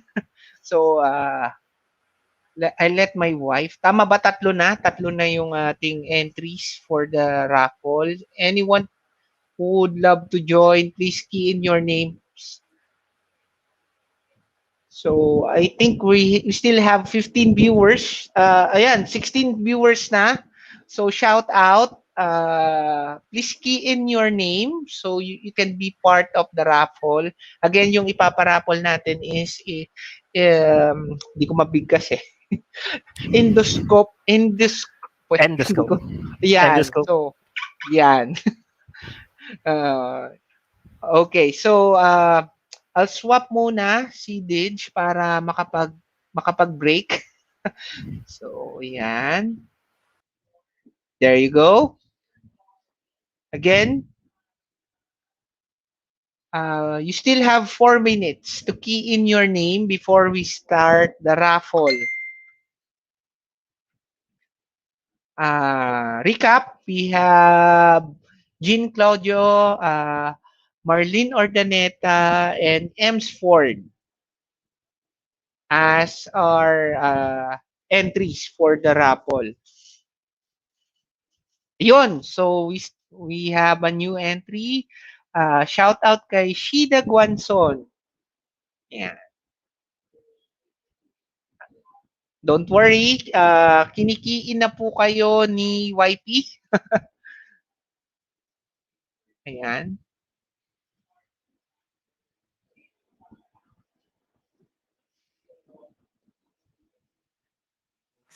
So I'll be swapping now to my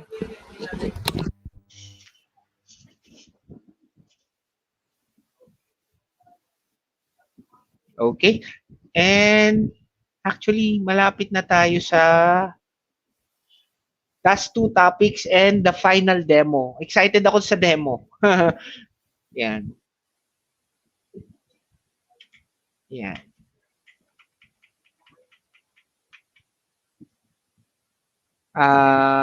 No need to raffle. Flood of useful information is enough.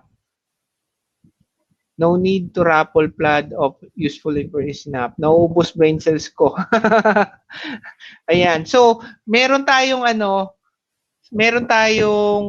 kay YP, meron tayong 4 entries.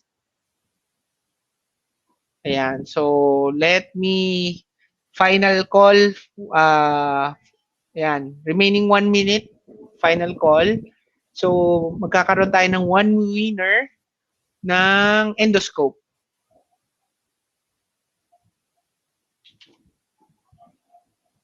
Tayin lang natin. Ayan na. May 4 tayo. Kakopy lang natin yung 4.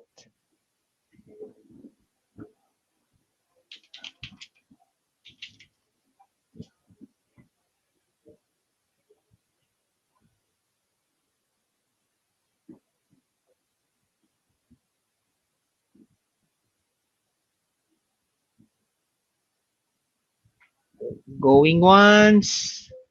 Going twice.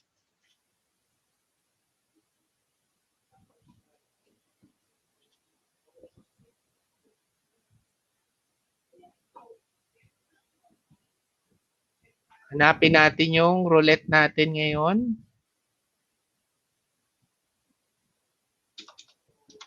Ayan. Nahanap ko lang yung roulette. Roulette.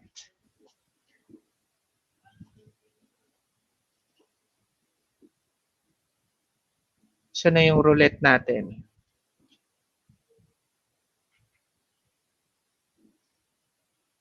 Ayan. So, meron pang isa. Si Jonaline.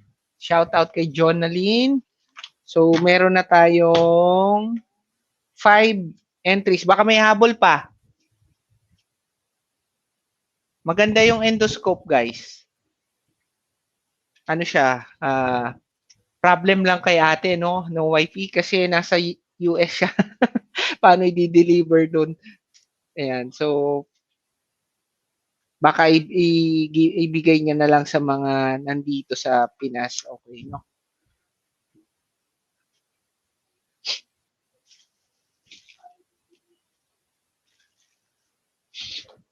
Ayun, meron pa si Mark Pagaduan. Thank you for joining. So, ayan.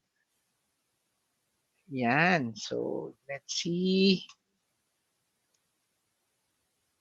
Ayan. So, we have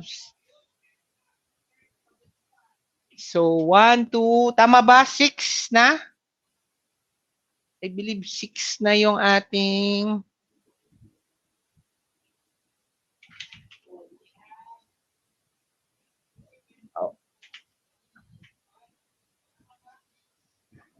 Okay, so I'll share my screen again.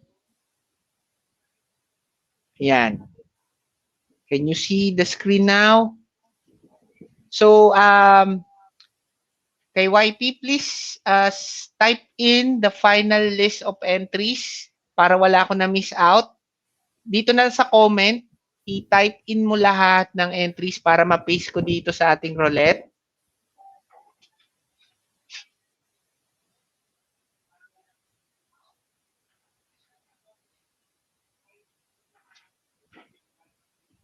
Ayun. So, pati si Happy Hearts. Yan. So, meron na tayong 7 kung hindi ako nagkakamali.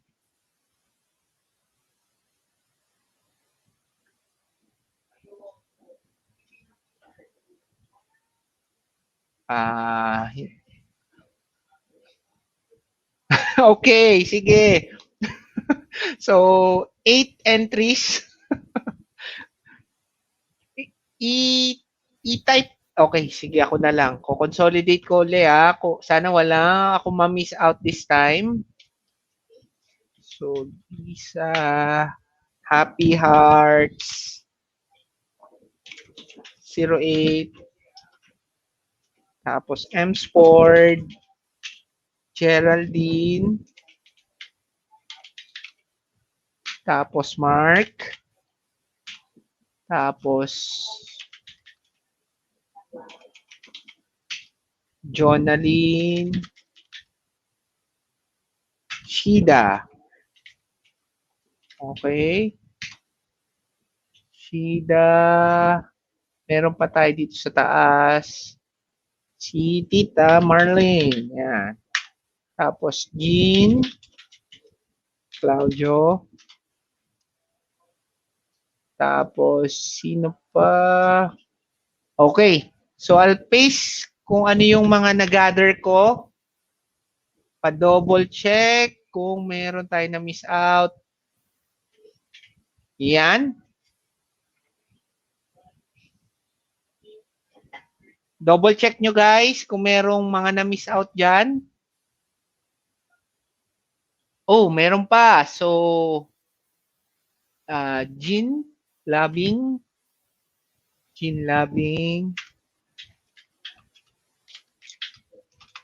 Okay. Oh, Sophia. Okay.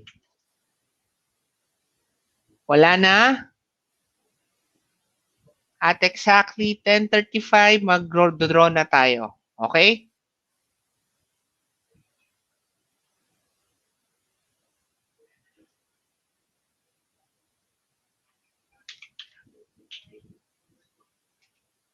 Ayan. So, I think wala nang sasali. Okay. Final call. Ayan na. Added na po. Ayan. Hoping nakikita nyo yung screen. Okay. There you go. So, any more comments? I'll start the draw na. Ayan na. Ready? Spin. There you go. And the winner is... Wow! Nanalo si Tita Marlene. Okay. Congrats, Tita.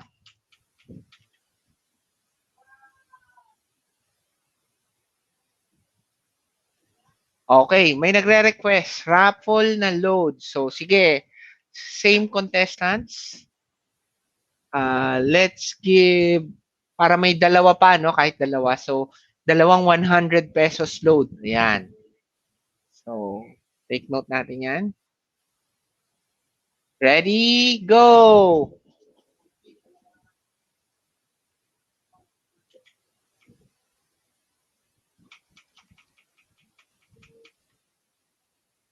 Yon, si naglo-load ba to si ate? Mukhang hindi naman naglo-load to. Happy Arts, congrats! Okay. Ba't di nawala si Happy Hearts?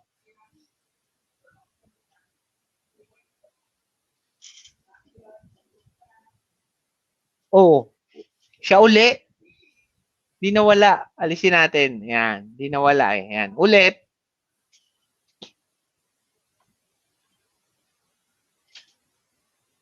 Oh! Yan. So, final winner natin ng 100 pesos load, si Geraldine. Congrats sa mga winners. Salamat sa pag-stay tuned. Keep on tuning in sa M-Spot. Yan. Okay.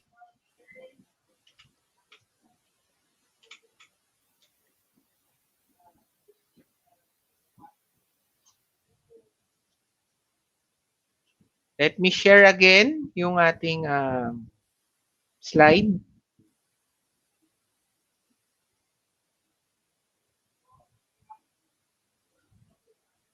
Okay.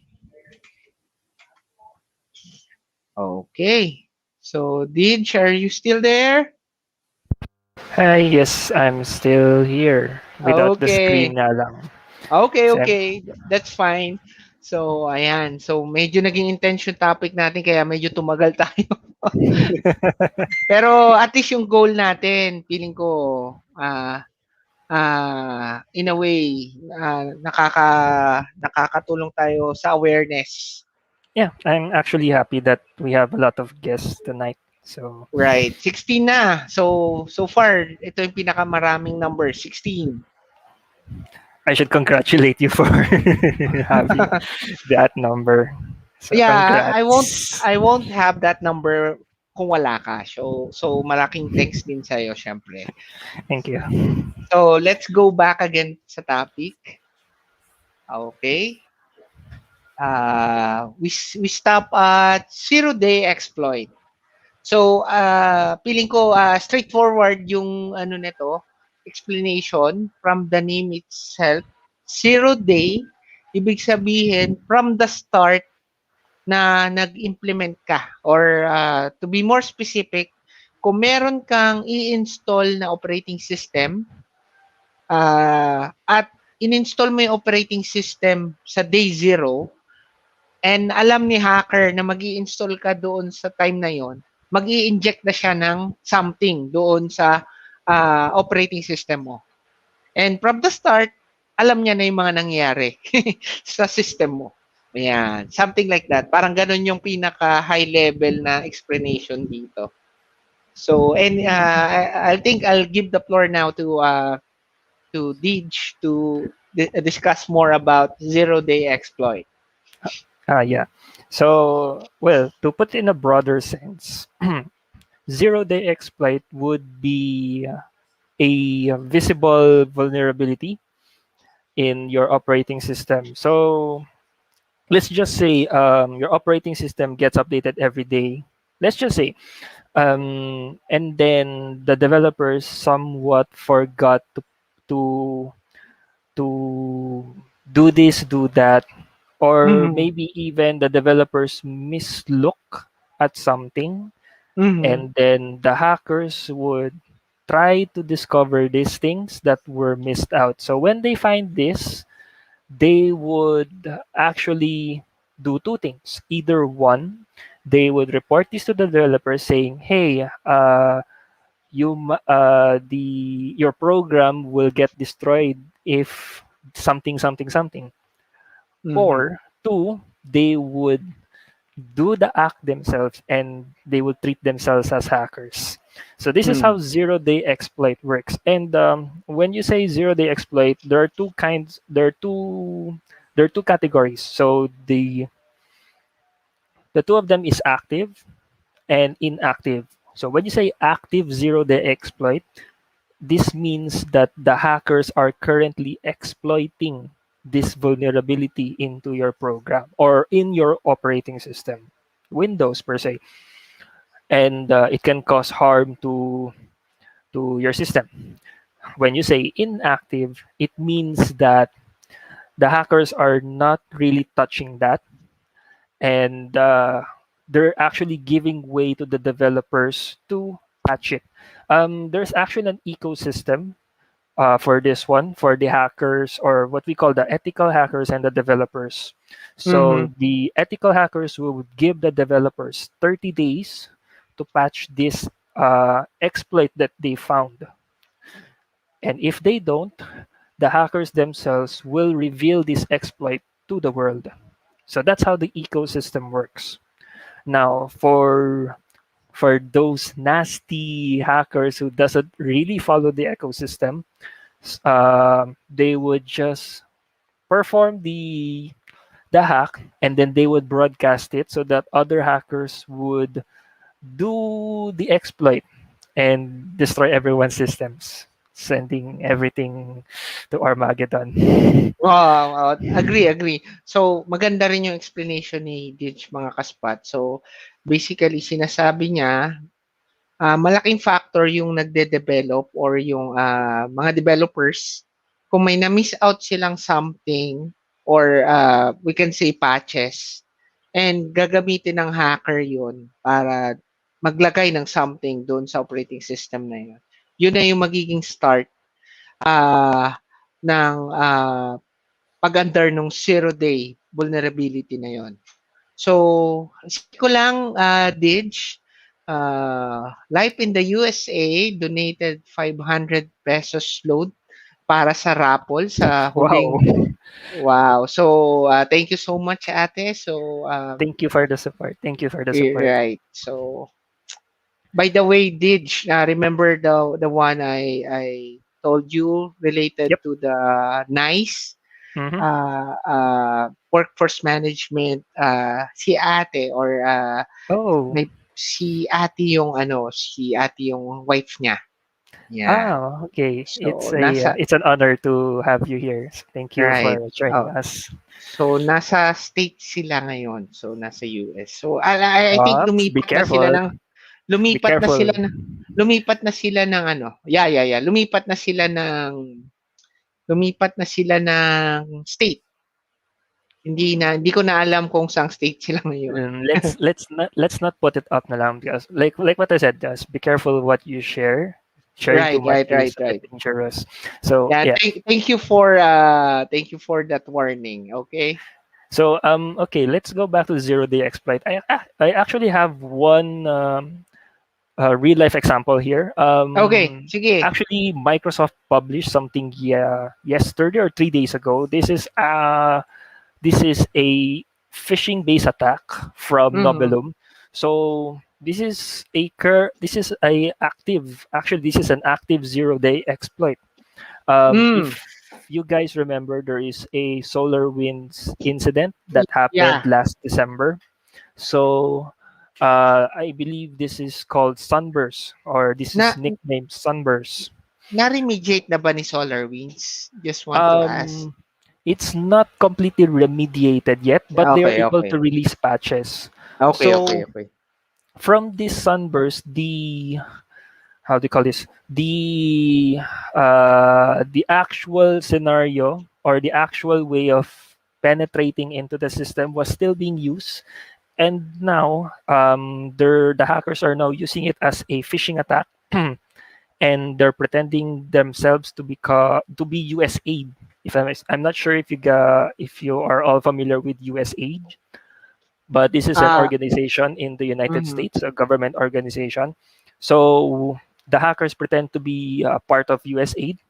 When you click the URL, or when you download the actual file, uh, this is where bad things happen to your computer. So this is one example already of the of of combination attack of phishing, exploit, and yeah, vulnerability. Thank you, Dij, for sharing that good example. Okay? Again, meron akong short video clip related sa zero-day attack. So, let's watch the video clip. Nasa na yun? Oh, it's missing. Teka lang. All files. Yun. There you go. Hindi siya mape-play. So, magsi-share ako ng ipe-play ko siya on a different process. Sandali lang. Saan yun? Where is it? Zero-day attack. There you go. Ayan. So, ipe-play ko siya ng ibang way sa share screen. Oh.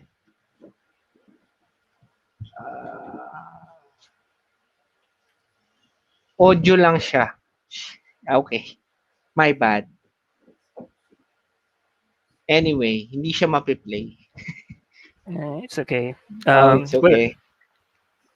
Actually, we already explained naman. So, meron siya audio lang but wala siyang video clip. So, I think we can move on to the next topic naman, mhm. which is SQL injection. So, medyo This one. technical din to. Medyo technical kasi dapat may meron kasing mga QA dapat na nangyayari sa mga homegrown na application. So, ang say ko dyan, whether it's a website, whether it's anything na web-based application na ginawa, homegrown, kahit actually mga branded. Yung mga branded kasi, may separate naman silang QA team. So, may R&D and QA team sila. Pero kung gagawa ka ng homegrown, na own developers mo yung gagawa, I really suggest na dapat meron silang own QA team na yun yung mag-QA kung mape-pen test nila yung app na yon kung lulusot yung SQL injection. Now, kapag naging specific tayo kung ano yung SQL injection, kapag nag-insert ng malicious code yung isang hacker doon sa web app na yon, whether it's a website or other web-based form of program, tapos alam niya yung certain code equivalent na para ma-access niya yung database mo, ma-access niya yung database mo. And once na na-access ni hacker yung database mo, he can do bad things about it. So, I think I can stop there and let Dij continue the explanation. Okay, so SQL injection is actually more specific to enterprises, Right. most especially for those who have big data, because nowadays companies house big databases or SQL databases. This is slightly highly technical for those who are not that technical, but when you get into a company, what these companies do is they need to store the data properly, and this is where SQL comes in. SQL is actually a programming per se for the database side. So personally, it's not really that hampering for the personal, but if you're a developer, you're creating a database application, so this will concern you as well. So what does SQL injection do?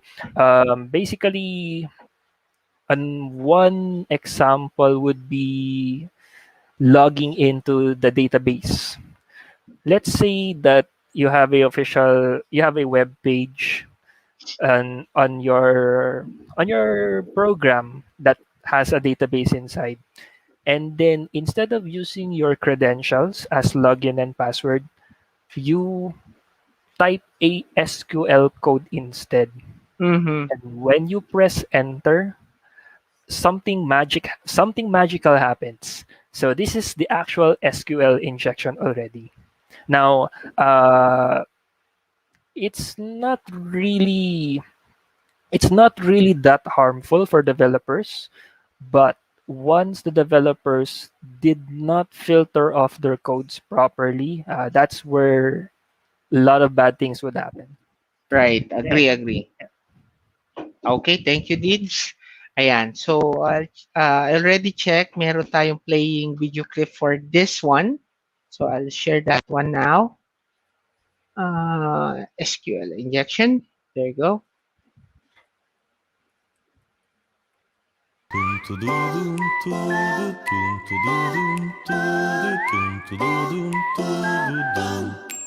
Training video tutorial series. In this video, we will learn about SQL injection, one of the most common and dangerous methods hackers can use to attack your website. This is the vulnerable application we'll be trying to hack with a SQL injection attack. Here are the application logs. Watch what happens here when we interact with the vulnerable application. First, let's try guessing the password.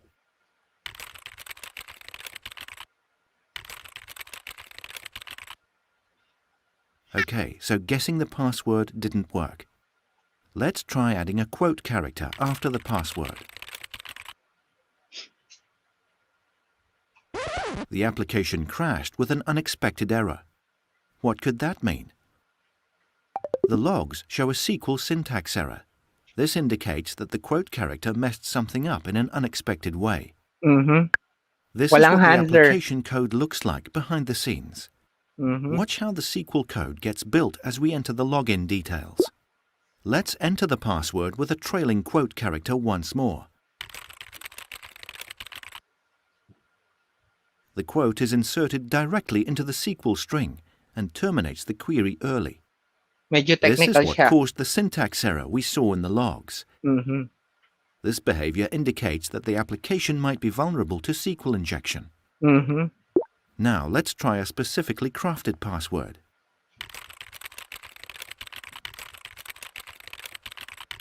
Ayan na. So this is the example. You're inserting SQL code in the And password. we're in. We Right. successfully gained access to the application without having to guess the password using There you SQL go. injection. The double dashes we entered caused the database to ignore the rest of the SQL statement, allowing us to be authenticated without having to supply the real password. Parang wildcard. SQL Basically, injection is one of the most prevalent vulnerabilities on the internet. If you only have time to protect yourself against one vulnerability, you should be checking. There you go. So, as you can see on the video clip, diba? So, dapat ang mga companies may QA. Kung may QA sila, meron silang ire-recommend na catch or handler para do sa mga error code na yon at hindi makapag SQL inject yung mga hacker doon sa web app na yon. So this is where this is why coders or developers have to write their code properly. Right. Tama. Despite any circumstances at all. Corporate way. Right. Oo. Tama. So, ayan, natapos natin yung common verticals or yung mga types ng cyber attacks. Ngayon, I'll try to pass forward a quick demo. So, again, disclaimer uli, itong demo na to, hindi niya ituturo kung paano ka mag-hack ng gusto mong i-hack. So, gusto nitong sabihin, gusto nito ipakita kung gaano kadali mag-hack. Kaya dapat ingatan natin yung mga credentials natin at maging cautious tayo sa lahat ng ginagawa natin when it comes to the internet.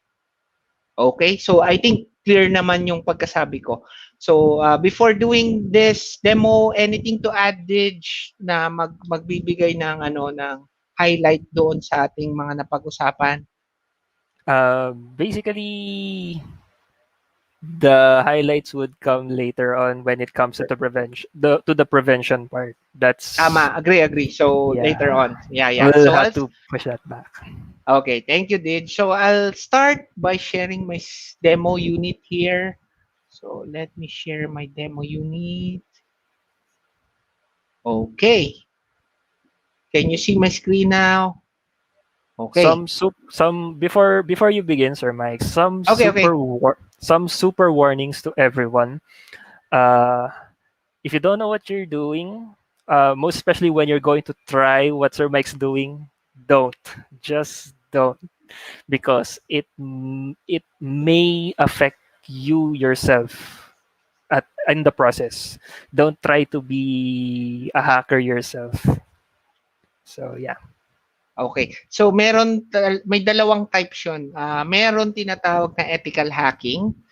Ibig sabihin ng ethical hacking, you're just studying and you always ask permission Yan. So, yun yung ethical hacking. So, you're studying to prevent uh, from being a victim related doon sa lahat ng napag-usapan natin.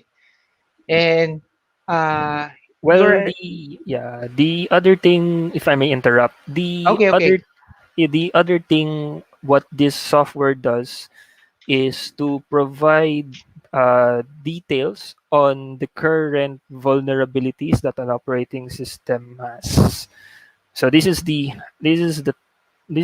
tool actually to demonstrate what kind of attacks the hacker can do. Right, But right, right. this cannot be used too much in the industry right now because they are already found. Technically use this for in Educational case purposes. either educational purposes or professional services. Let's just say this is like the tool for doctors to use to do surgical activities to someone. Malalim, surgical. Okay. Yeah. Oh, pwede. Yeah, if you So, notice for the entire length of this how do you call this topic that we have, right. I've been using medical terms, I've been using real life terms, so Tama it's naman. just Tama. moving into it. Mas makaka-relate. Okay, tama, Yeah. tama. Agree. So, first, I'll check kung may internet ako. So, yung nabanggit ni Dij kanina is yung ping. Ping is, siguro a layman's term nito is checking something. Checking your destination. So, I'll be checking Google. Now, may dalawang result yan. Pag nag-reply, ibig sabihin may internet ka. Pag nag-time out, ibig sabihin hindi ka makakonect or wala kang internet. So, ping, and as you can see, meron siyang binabalik na information. So, ang binabalik niya information is bytes and some IP addresses with milliseconds. So, ibig sabihin niya may internet ako. Good thing yon. So, siguro ang summary ng explanation na pwede kong sabihin dito is this is the tool being used, yung sinabi ni Dij kanina, this is the tool being used by the ethical hackers, yan, ethical hackers, and the bad guys. So, so depende dun sa motive, tayo, ang goal natin is maging aware yung ating audience. So, I'll try to explain in layman's as much as possible para maintindihan ng mga viewers natin. So, meron pa tayong sumama sa atin ng 11, may sumama pa sa atin until now na 11 viewers. So, thank you. So, hopefully, ma-explain namin to sa inyo na maayos. So, next thing is, meron ka dapat i-download. So, I already downloaded that to fast track everything. So, ang kailangan kong i-download, you can check or Google this one. Ang name niya is Black Eye with Nang Rock. Yan. I think familiar din si Dij dito. Yan. So, yan. So, once na-download nyo na to, na-download nyo na tong script or repo. Ang tawag kasi dito pag mga repository. Yan. I hope I pronounce it right yan. So once na download mo siya, meron siyang parang market store din, GitHub ang tawag naman doon. So meron doon mga developers na gumagawa ng mga script. Kailangan mo na lang i-download. So maraming duma-download nito. So anong ginagawa nito? So I'll try to run this app para mapakita sa inyo kung anong ginagawa nito. So list muna pala ako. List. Ayan, nandun na siya. So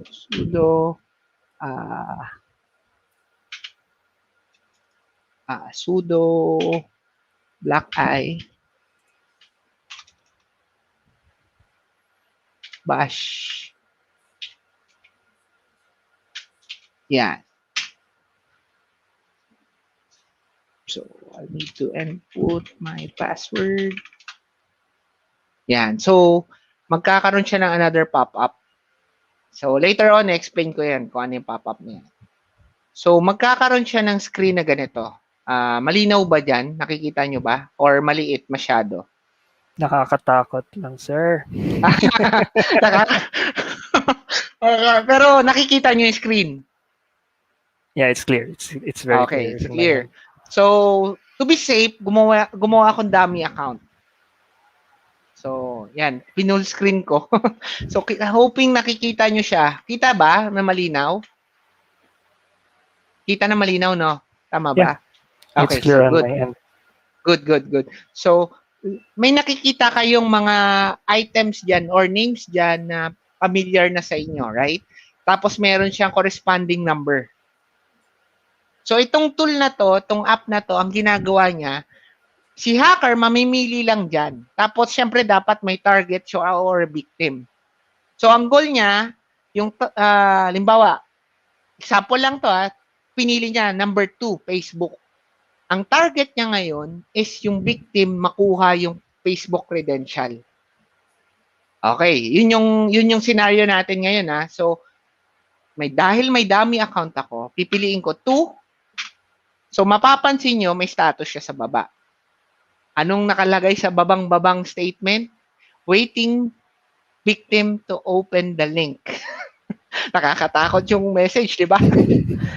Okay, so ano susunod na gagawin? Ang susunod na gagawin ng hacker is, etong screen na to, nakita nyo yung screen na kinik ko? Tatakpan ko yon. So, para ito yung makita nyo. Yan, lalakihan ko na lang. Yan. Itong screen na nakita nyo, meron siyang forwarding details. Kahit doon na lang tayo mag-focus. Kung mapapansin mo, nabanggit namin kanina, may HTTP at may HTTPS. Ang galing ng app. Meron siyang HTTP, may HTTPS din siya. So it's like what I said a while ago. HTTPS could be dangerous. Ayan. So ngayon, siyempre, kunyari, secure tayo. Kukunin ko yung details ng HTTPS.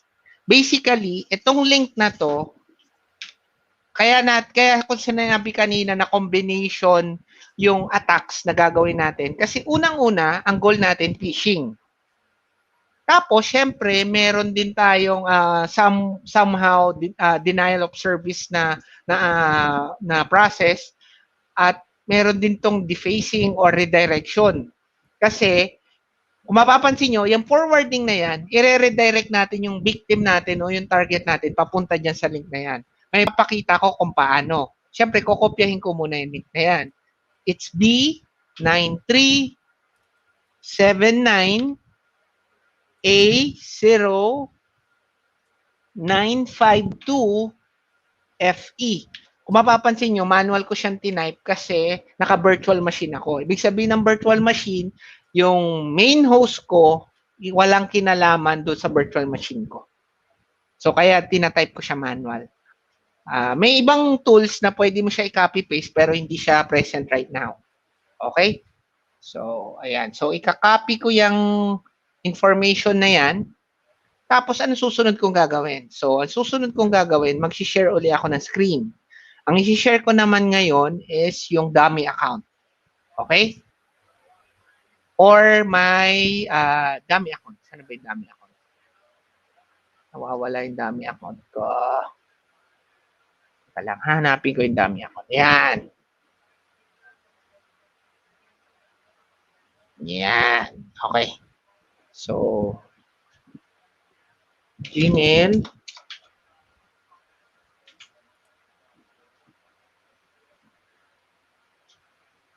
Ka-share na ba? Di ba?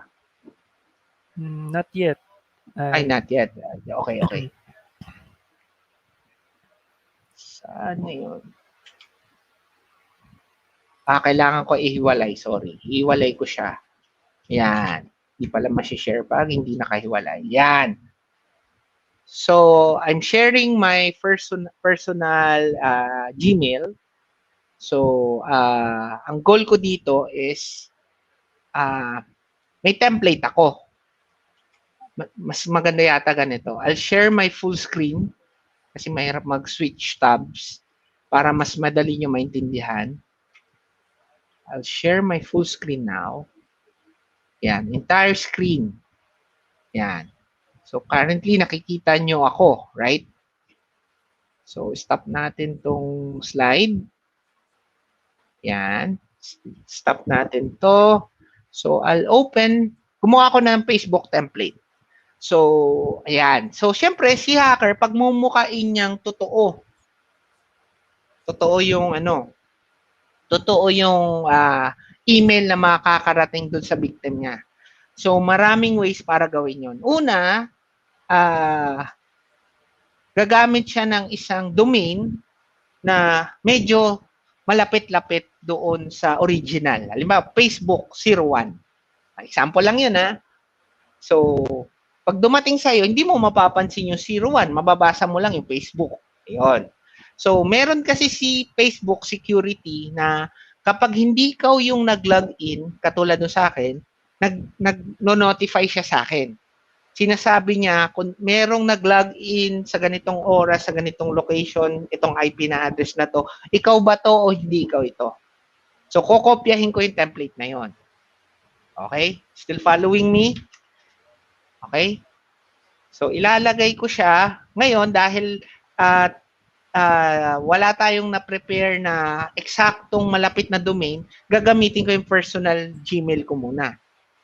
Okay? So, kunyari ako yung Facebook. Yan. So, palitan ko tong mamaya. So, ngayon, kanino ko email? Doon sa victim, doon sa dummy account. So, gumawa ako ng dummy account. So, ito yung dummy account. Ito yung Gmail niya, ito yung Facebook niya. Ayan. Okay, clear ha? Clear tayo ha? So far? Still with me? So, ito yung email nung dummy account. Okay? Okay, so ang gagawin ko ngayon, punta uli ako dun sa email address ko. Lagay ko yung email address ng victim or target ko. Tapos, ang lalagay ko is Facebook security. Facebook security. Yan. Tapos, syempre, lalagyan natin ng onting logo para magmukha namang kapani-paniwala. Yan. Tapos, tingnan natin yung itsura pagdating doon sa victim. Kung ano yung marireceive niya. Yan. So, mukha na bang legit? Ayan. Ayan. So, syempre, kung makikita niyang galing sa akin, hindi yun legit. Pero kung totoong hacking scenario to, makikita niya medyo close yung domain. So, email ko na. Ayan. Sent na daw. So, pupunta ko ngayon yung dummy account ko. So, check ako. Hintayin ko siyang dumating.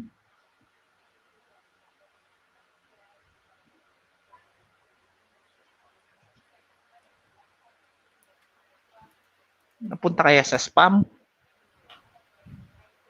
Let me check. Ayun, sa spam nga napunta. Alam ni, ayan, medyo matindi si Google dahil alam niyang spam mail siya.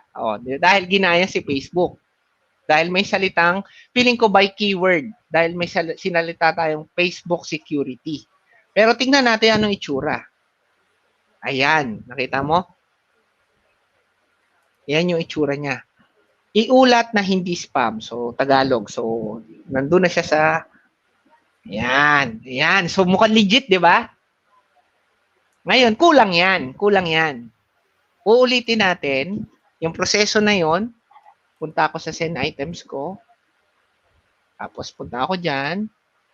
Uulitin ko yung proseso na yan, pero may madadagdag na kakaiba. Isin ko lang to. Yan. So, anong madadagdag na kakaiba? Nakikita nyo yung click here. Lalagyan ko to ng hyperlink. Yung ibig sabihin ng hyperlink is maglalagay ka ng URL. Ayan. So, ito yung URL. Ito yung nakita nyo kanina doon sa kabilang app na ginamit ko. Okay. So, may click here na. Ang gagawin ko ngayon, isi-send ko ulit yan. Ayan na. So, pupunta ngayon tayo doon sa dummy account ulit natin. Sinabi natin doon sa dummy account natin na hindi na siya, ay hindi pala to. Yung dummy account ko. Nasaan na yung dummy account? Ito. So, punta tayo uli. Bago. Ayan. Kung mapapansin nyo, nag-blue at nagkaroon ng underline. Ngayon, pag kinlik ng user, ay, sabi kasi dito, if you didn't do this, please verify your account and click here. So, ibig sabihin, kung hindi ikaw itong nag-login na to, syempre sasabihin niya hindi siya. Una, matataranta siya dahil Facebook security. Babasahin niya yung statement. Pagkabasa niya, kung hindi ikaw to, i-click mo dito. Syempre, nataranta ka na. Oh, may umaccess na account ko. Tapos nabasa mo, kung hindi ikaw to, i-click mo dito. Eh, syempre, ikaw, first time mo nakita yon, i-click mo to. Ayan. Ang sabi niya, i-verify mo upon logging in dito sa click here. So, ayan, napunta siya dyan.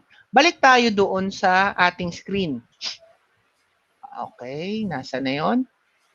Mapapansin mo, dito sa screen natin, ayan, wala pa pala kasi hindi pa siya nag-input ng details. Pinakabako lang kayo. So, ngayon, mag-i-input ako ng email address saka password ko dito sa dummy account. Yan. Tapos, ay, may ganun na siya. So, ignore ko lang yan. This is a smart way. This is one of Google's nifty features right now, thanks to Right. Google Chrome's update. Tignan They natin keep kung you na-capture. safe. Right. O, tignan natin kung na-capture, ha. Ayan. Nakita nyo? Dito sa tataasan ko, ha. Ang nilagay kong account, mspot.demo, pero nakuha yung password ko. Hindi lang niya nakuha, sinave niya pa sa isang text. So, naiipon lahat ng makukuha niyang account dito sa username na to, .text. So, siya ngayon, meron na siyang, kapag tapos na siyang kumolekta at gusto niya na i-generate lahat ng makukuha niya, pupunta lang siya sa usernames na yan, .text, at titignan niya yung mga password ng accounts na nakuha niya. Ganyang kadali kung mangolekta yung hacker. So, nakuha niya yon yung proseso. May combination ng attacks na ginawa, pero nakuha niya yung password mo. Ayan. Ayun, Imagine everyone can do this, and this is a $1 million industry. right. Everyone should be rich now. Right. Hindi nga, kasi syempre, dapat yung target mo, usually, hindi nangyayari ang isang attack in a day. Maliit yung chance ang mangyari. Siguro kung kakilala mo yung target or victim mo. Pero yung iba, pinagpaplanuhan, lalo na kung corporation yung target nila. Sir Mike, I have a question. Yes. Okay. Go ahead, please. Could you hack Elon Musk for us? Mahirap yun. Tesla yun. Ayan. So, I'll stop sharing muna and concentrate on a specific share. Yan. So, any comments or violent reaction dun sa nasaksihan nyo, guys? Baka So, may violent reaction dun sa Teka, ito. Mukhang maraming comment. Di tayo So Oh, for the security enthusiasts out who's watching this right now, technically, you guys understand that anybody can be a hacker with these, knowing that Right. these are the tools that Sir Mike already presented. But with these tools, you also have to be aware that if you can hack someone, they can also hack you. Times Pabalik. 10. Times Right. 10. Because having these security tools also leaves you vulnerable to much sophisticated attacks. That's why Right. for those who are not into the security field, just be careful. And for Mhm. those in the security field, you guys know how to defend yourselves. Actually, Right. this is a good practice for the Mhm. security enthusiasts, most especially if they have these tools, because they would know how to, quote and unquote, defend themselves from newer ways of attacking. This is Right. actually another kind of ecosystem that the ethical hacking field has to offer. And And it's yeah, evolving every day. yeah. The salary here is no joke. It's 6 digits, Right. it's 7 digits. But of course, if the system that you are trying to protect for a company gets compromised, then you go to jail. Period. Right. Yan. Dalawa yon. Una, mag-go ka sa jail kasi kailangan mong pagbayaran yung crime na ginawa mo. Pero once na nalaman ng mga cybersecurity companies yung extent ng knowledge mo, i-hire ka nila afterward. Joke. Ayan. Yeah. So, Well, it may, happens. yeah, it happens. Pero baka kasi sabihin nila kinukonsinte. So, may disclaimer din. So, again, may question si Y. So, ang question ni YP, if ever mahack ang Facebook ko, pwede ko pa ba ma-retrieve ang info ko sa FB or hindi na? So, may process yon. Yung legal process o yung default process is you need to communicate with FB directly. Meron naman silang means ng support and you need to prove and justify na ikaw yung legit owner ng account. And the other way around is yung parang ginawa natin. Kung na-compromise o may kumuha ng account mo na hindi sinasadya, hindi natin sinasabing hacker talaga yung kumuha. O liba, naiwanan mo lang bukas sa computer shop, di mo na, nakasave lagi yung ano doon, yung remember password, nakalimutan mo i-log out. Or pag login nung sumunod, dahil naka-remember password, nag-login yung account mo. So, pinalitan yung password and pinalitan yung mobile number para sa ano.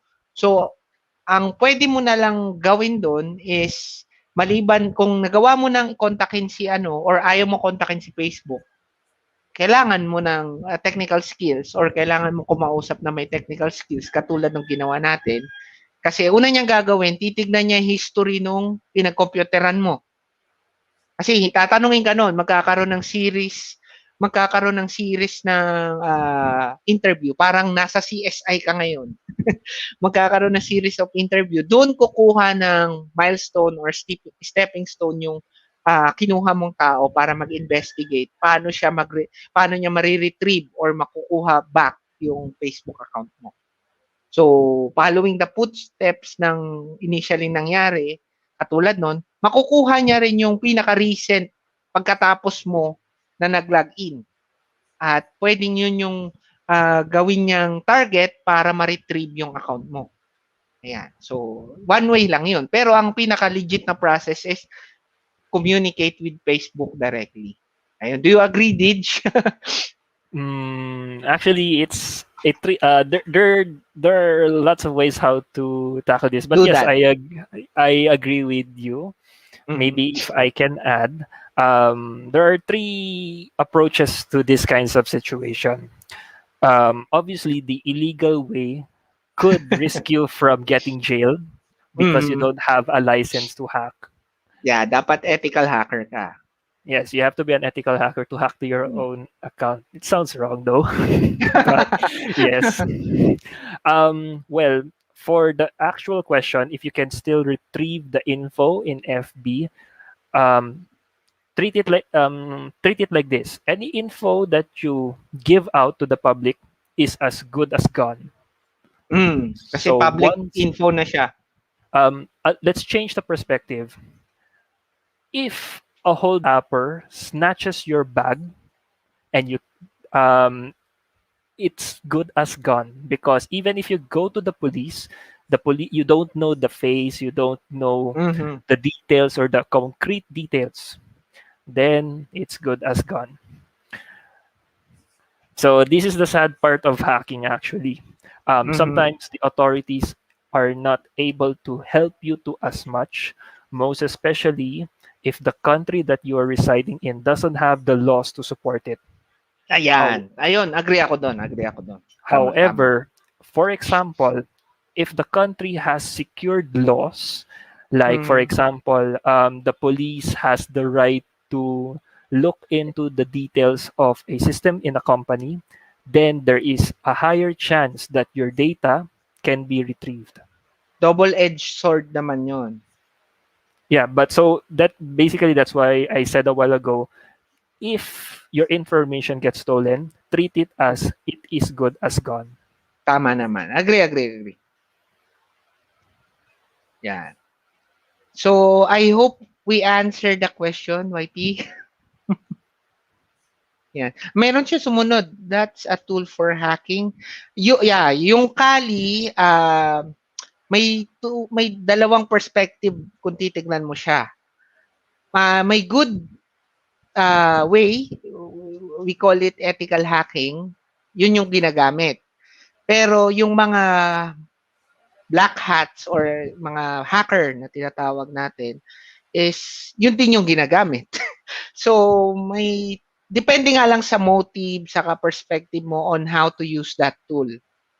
Ayan. So I think there's a follow-up question from the Ayan. same Okay. viewer. That's a tool for hacking. How about a tool for retrieving? Meron ba? Yeah. Basically, the pwedeng- hack tool. Yeah, hack tool itself. yun din. Kasi doon na de-develop lahat. Yung Kali, ang name niya Kali, Kali Linux. So I think it's a Debian Linux flavor. Yan, Debian siya. May marami kasing flavor yung Linux. So yung Linux naman is an operating system. Now, yung Kali is created specific for it's a Debian, so basically Linux siya, pero more related siya sa cybersecurity. So, I mean sa field na 'yon. Ayan. So, pwede mo rin siya gamitin sa ibang Linux related stuff, pero mostly ginawa siya for cybersecurity. Yan. Okay. I'll not get into the layman's term for that because it's Mahirap mahirap broad masyadong No. It's not because it's broad. It's more of because it's very dangerous. Okay. So, pambuti na sa safe side. Sa safe side na. So, for our viewers, take note. Treat the disclaimer that Sir Mike release as very important because Hahabulin kayo. Halimbawa, dinisclose dinisclose nyo na magaling kayo mag-hack ng account or hahabulin kayo. Maniwala, di kayo papatulugin. Baka i-challenge pa kayo. Kung magaling kang hacker. It's not just the authorities who would challenge it, it's even the hackers themselves. So right. Please don't. Yeah. Treat the disclaimers very seriously. Yeah. Thank you, Deej. Okay. Okay. I think nasagot din natin yung question. Okay. Moving on. Yan. Doon na tayo sa final topic, yung how to prevent. I'll start with malware. Siguro, kung ang operating system mo ay Windows, dapat purely updated ka at updated ang antivirus mo. Kung tataasan natin yung hierarchy, dapat yung security infrastructure mo present and updated din.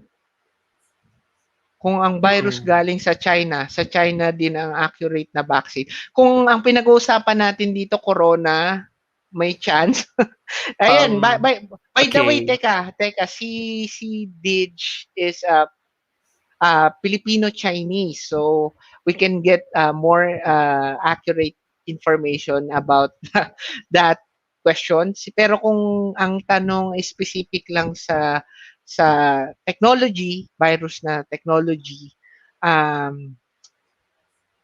ganito siya. Merong learning curve yung mga antivirus natin. So, may tinatawag silang virus definition. Syempre, hindi naman pantayan. Laging nauuna yung naggagawa ng virus doon sa virus definition. Kasi yung virus definition mo, doon nakabase yun sa signature ng mga old viruses. Ngayon, pinoprotektahan nila yon. Ngayon, syempre, nag-anticipate sila, binabasa nila yung footprint nun kung ano yung possible na susunod na virus. Pero yung accuracy nun, hindi pa ganun ka taas. Kasi nga, parang coronavirus, nagkakaroon siya ng strain. Siyempre, gumawa ka ng antivirus para sa strain na to, pero dahil nag-mutate siya, nagkaroon siya ng different strain. wala pang gamot para do sa different strain niya. Ayun. So, feeling ko yun yung safe way to answer that. Pero kung dalawa yung tanong mo, coronavirus pati technology, I'll let Dij answer the hard question. Na okay. Since this is a tech channel, let's stick with the technology aspect.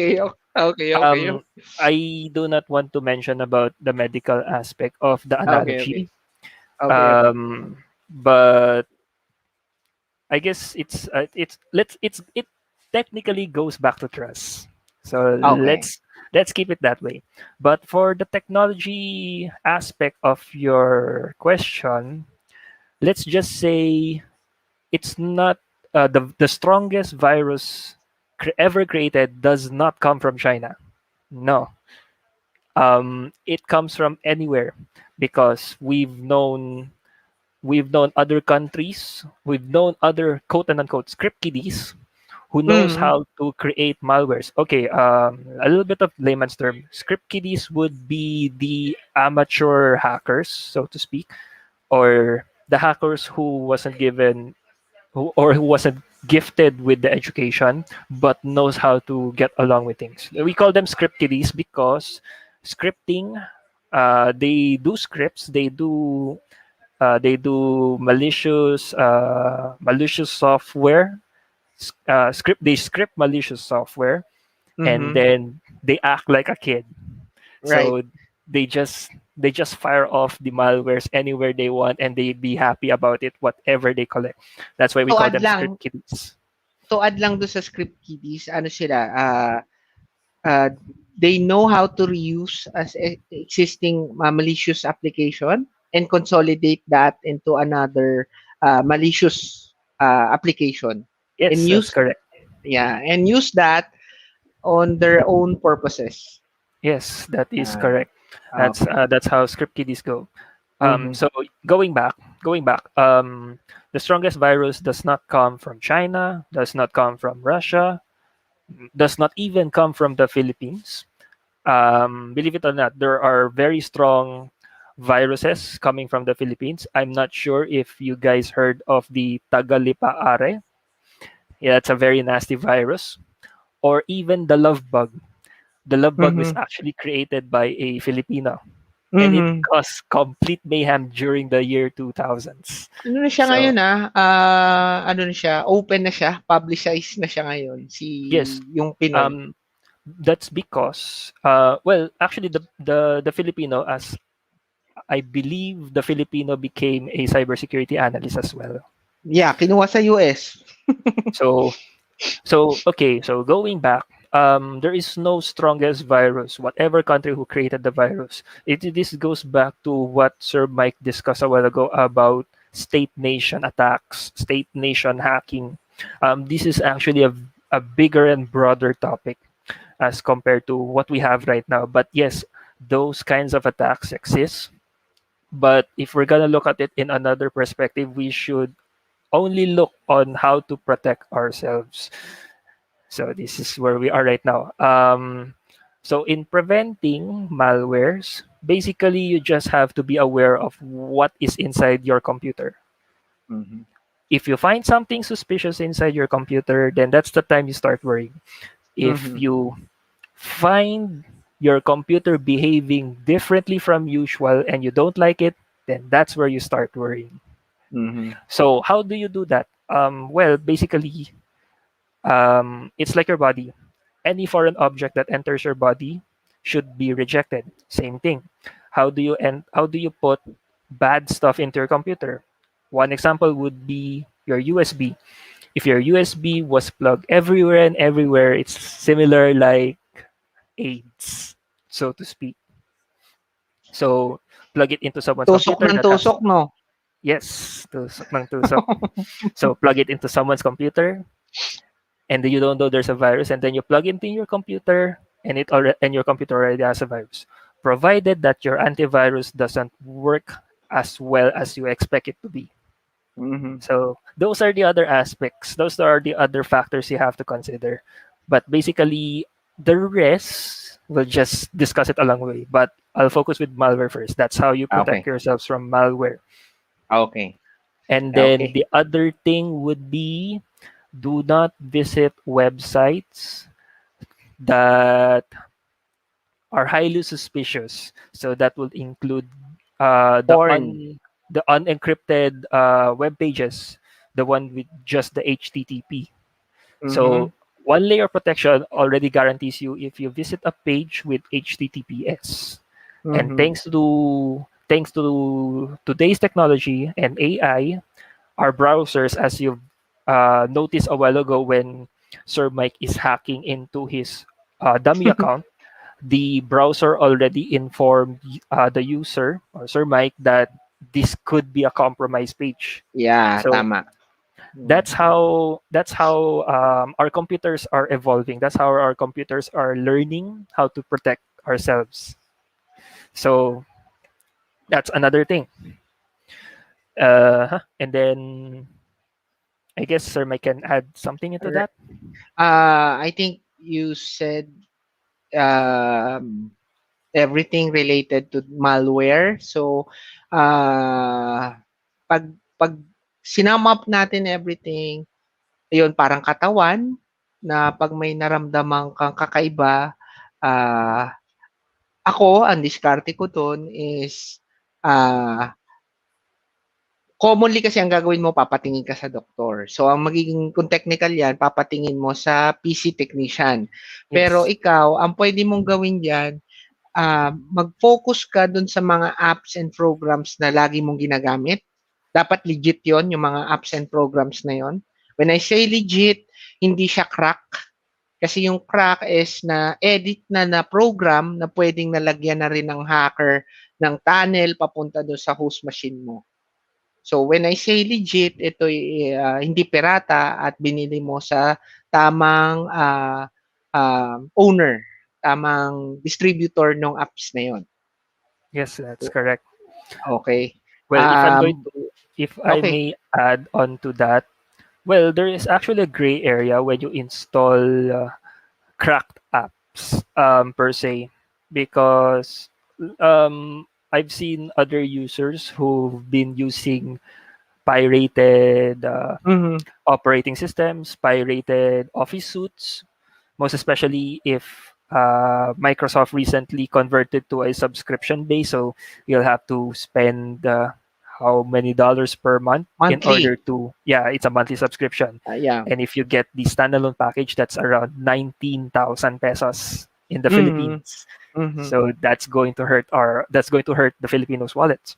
Hmm. So there's actually a gray area there, wherein there are some obsolete applications that could be Hmm.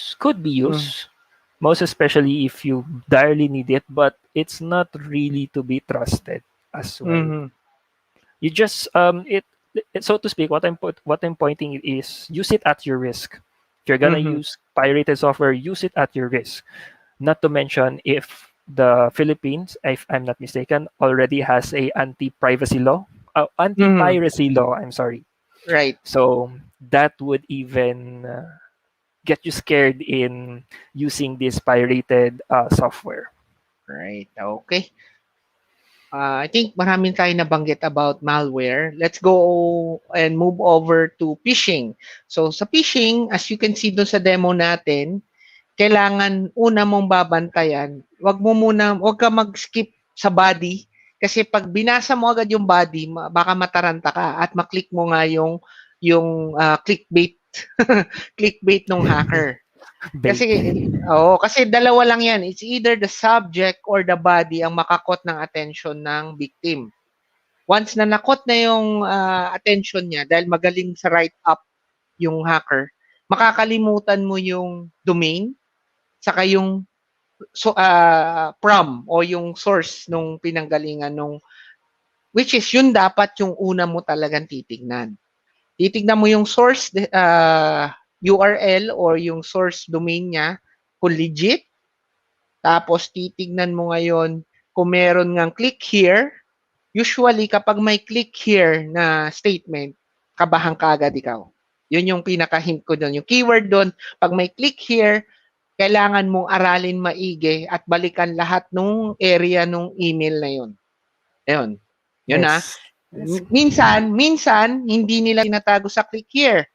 Meron silang tinatago nila yun sa image or sa PDF. May mga ganon. May tool din yung Kali na pwede niyang i-add. Halimbawa, PDF Acrobat Reader na installer. Example lang yon. Same installer siya, pero pag in-install mo, may kasama siyang app. Nakalimutan ko. Calligraphy, something like that. So, merong Cryptography. yan. Cryptography. Ang ginagawa niya, pinapatungan niya yung legit app ng another app para may magawa siya doon sa machine or host machine mo. So, naglalagay siya ng malware doon sa legit na app nang hindi napapansin. So, installer pa rin siya. Na-download mo siya as installer. Pero pag download mo, hindi mo alam, may kasama na siyang malware. At hindi napansin ng system mo yun. Kasi nga, noon yung Acrobat Reader. Yung certificates noon, kilala at alam ng system mo. Pero dahil hinalo niya yon sa loob ng legit na application na yon, hindi mapapansin ng host machine mo. Yan. Yun yung sa phishing. Well, Siguro ganito na gawin natin, Dij, no? So, I'll try to run over phishing pababa, then I'll give you the floor and run over phishing pababa. Are you Sure. okay with that? Okay. I'm fine with that. Next will be man-in-the-middle attack. So, in this process naman, ang kailangan mong tignang maigi is kung nagtatransact ka gamit ang corporate network or corporate environment mo, ang kailangan mo lang tignan is yung destination mo. Kasi I'm thinking na ideally dapat in place lahat ng security methods and measures ng company na yon. Ngayon, kung individual person ka related sa man-in-the-middle attack, maliban sa destination na papadalhan mo, you must be using a legit platform din.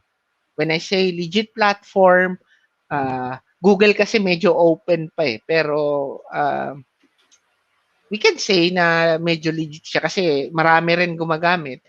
Pero once kasi na nagpadala ka sa maling destination at hindi legit yung platform na ginagamit mo, mas madali kang mas madaling magkakaroon ng man-in-the-middle attack. Mahirap siya in a way na dahil sa gitna uma-attack, during the connection uma-attack yung hacker, mahirap siya malaman. Pero once na may naramdaman kang halimbawa bounce back email, good example, bounce back email, or may request timeout doon sa ina-accessan mong server. Usually, hindi never nangyayari yun. Nangyayari lang yun kapag wala kang internet connection. Yun, doon pa lang, itry mo nang itigil yung transaction mo dahil baka meron ng something na nangyari in between doon sa transaction mo. Okay? Sa DDoS naman, dahil denial of service siya, yun, balik tayo doon sa ating analogy. Doon sa analogy natin, kung matatandaan nyo, yung goal ng hacker is i-flood or ibuli ng ibuli yung network mo.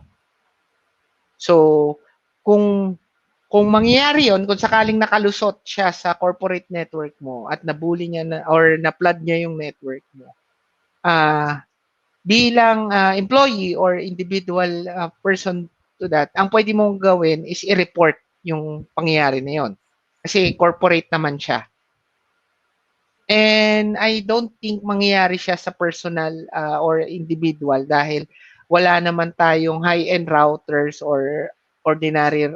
Mangyayari siya pero walang makukuhang something or hindi yung dami ng ginawa, yung effort ng hacker, hindi ganun kalaki yung magigain niya kapag individual target lang. Pwera na lang nga kung yung owner ng Tesla yung i-hack mo, Elon malamang. Musk. Oo, malamang. Okay. Hindi. Okay. So, singit ko lang. Hindi naman, I think hindi naman na-offend si Didge. So, I think no harm done. No harm though. Oo, Definitely no harm. So, okay. Thank you. So, I think no harm done. Ano naman yun? I think gusto lang i-clear ni Didge na hindi lahat galing sa China. Yun lang. So, he's just being fair. Yan. So, I think yun lang yun. So, I think no harm done. So, thank you, Gem Girl 08. Ayan. Tapos, dito nadagdag yung business email compromise. Part na rin siya ng phishing actually. So, yung cross-site scripting, kung natatandaan nyo yung video clip ng cross-site scripting, parang redirection din siya in some way. Kaya lang nag-i-inject siya mismo do sa script ng website mo. So, magpo-fall ito doon sa mga developer.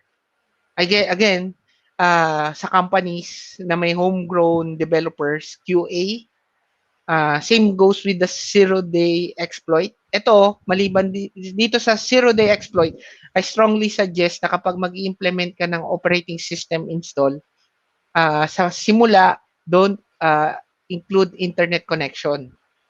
Wag mo muna siya samahan. Try to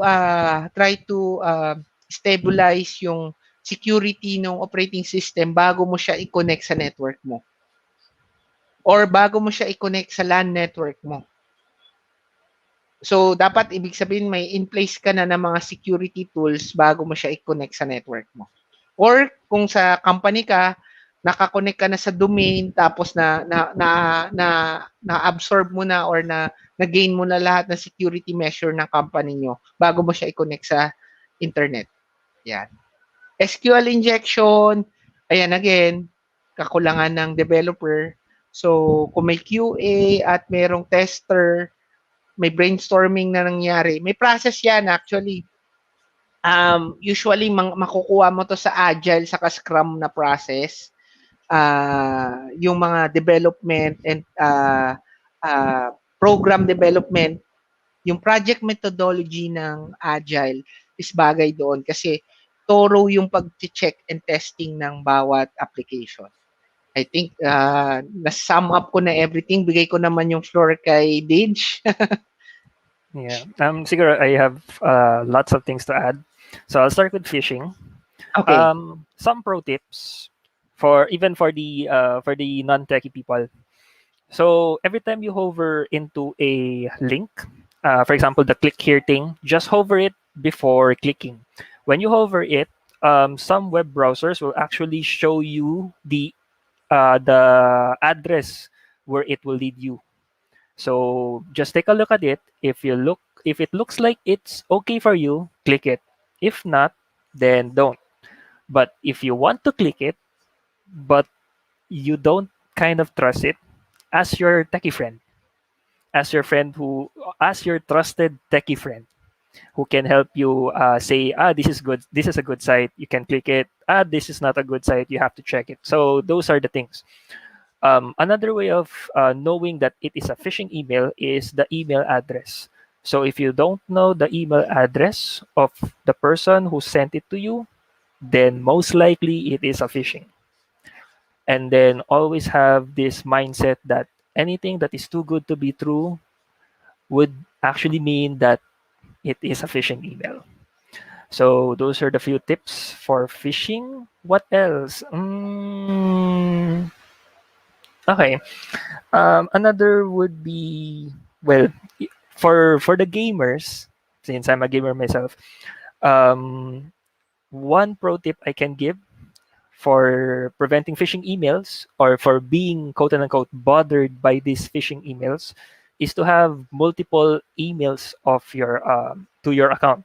Obviously, too many would be a bit too dangerous for you to memorize everything. So just keep it on a level where you can memorize most of the username and credentials for all of your email addresses. So why I say create multiple emails? Because one, you have one for your very personal email, which only your family members would know, another for your game account maybe, or for your business account, another for your public, where everyone can send it to you there. Just look at the messages when you have the time to.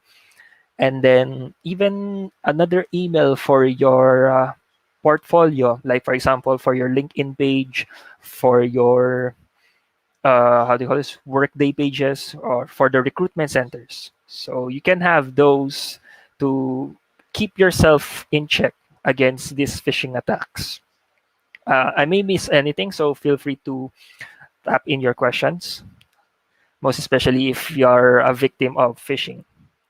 So I'll move on. For man in the middle attack, actually, man in the middle attack still happens up until now in the form of messaging service. So if you've recently bumped into messengers saying that this connection is, or this communication line is end-to-end encrypted.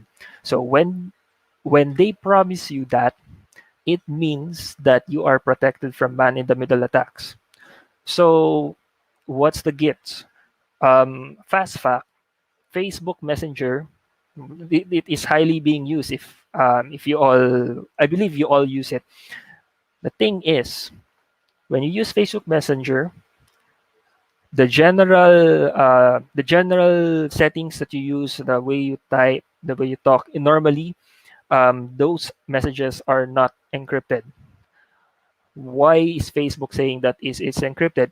It is only encrypted once you go to the secret chats. You can tap the settings over there, or when you get into a conversation, you can tap the three dotted icons there and then open secret chat. That's where your messages become encrypted. So I can name a few, and to I can name a few messaging service that provides end-to-end encryption. One would be Telegram, another would be Signal. Signal spelled SIG, yeah, SIGNAL, and then another would be Viber. Actually, WhatsApp is also end-to-end encrypted. I believe you guys are hearing the news about WhatsApp releasing confidential information. Well, it goes back to trust. If you trust the app service, of if you trust the company, then it's fine. If you don't trust it, don't use it. That's basically the analogy there on how to prevent yourself from man-in-the-middle attacks. Other than that, majority of web pages right now are HTTPS. So that's already a safe bet. And our web browsers are already giving advices, hey, this is not a secured page. If you wish to proceed, you can proceed. But if you wish to go back, click go back. So it will send you back. So that's another way. So moving on, for DOS, DDoS, actually, personal users can actually receive these kinds of attacks. How? Through your router, your ISP routers. So one way to avoid DOS, DDoS is to hide the broadcast. Ask your techie friend on how to hide your SSIDs for your Wi-Fi's. Or better yet, if you don't use Wi-Fi at home, you only use it, or you only plug your computer to the router directly for internet access, then disable your Wi-Fi completely. That's the safest way to do that. For business email compromise, actually, business email compromise, another term for that is called spear phishing or targeted phishing. So this is, it's just that business email would be more targeted to the corporate. So you have an added protection actually by being with the company that you are in, most especially if the company will protect you from your confidential information. If you notice, once you apply into a company, you provide personal information. and you consent, you signed a document consenting that these information you provided are true and that you are trusting the company to protect it. So what happens if your email is targeted by a phishing attack?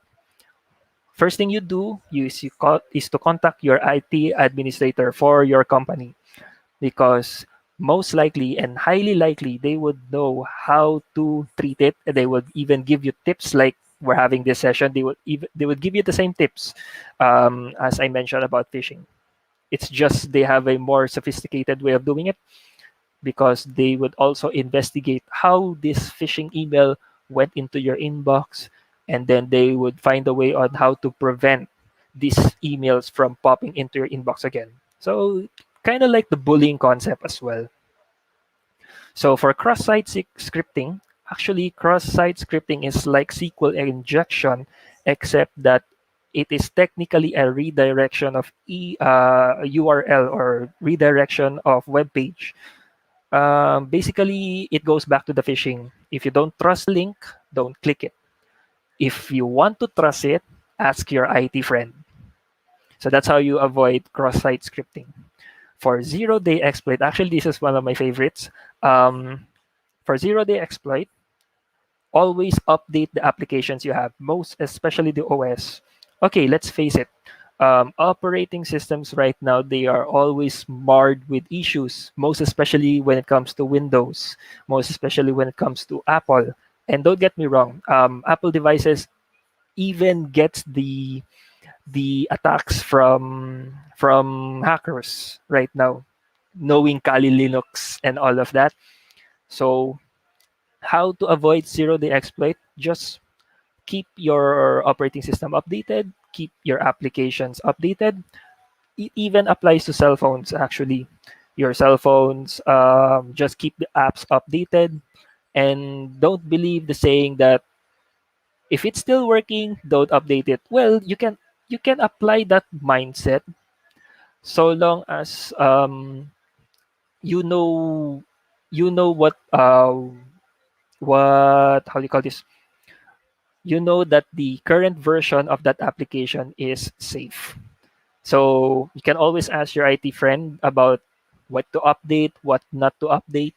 Most especially, there will come times wherein when you update, some issues pop up. So that's where your IT friend comes in. But nonetheless, update your operating systems, update your applications. If the applications are too old to be updated, then might as well find a replacement or an alternative for it, because it is highly likely that hackers would attack outdated or obsolete versions of softwares. So lastly, for SQL injection, yeah, same thing goes. This applies to developers. Make sure your coding is properly well written and follow the KISS rule. For the coders out there, you know what the KISS rule means. For the layman's term, this is keep it simple, silly, or there's a for the lack of for the lack of term, keep it simple, stupid. So make sure your code is properly coded. Make sure that it is it won't be compromised by any kind of attack. And if you're not sure, you can always ask your programming buddy. That's where your programming buddy comes in. You can always ask your boss, because since SQL injections only applies to corporations mostly. And yeah, I think I've covered a lot. I hope I Thank you, hope Dij. I covered everything. But please feel free to ask while while this topic still in session, so I can Right, right.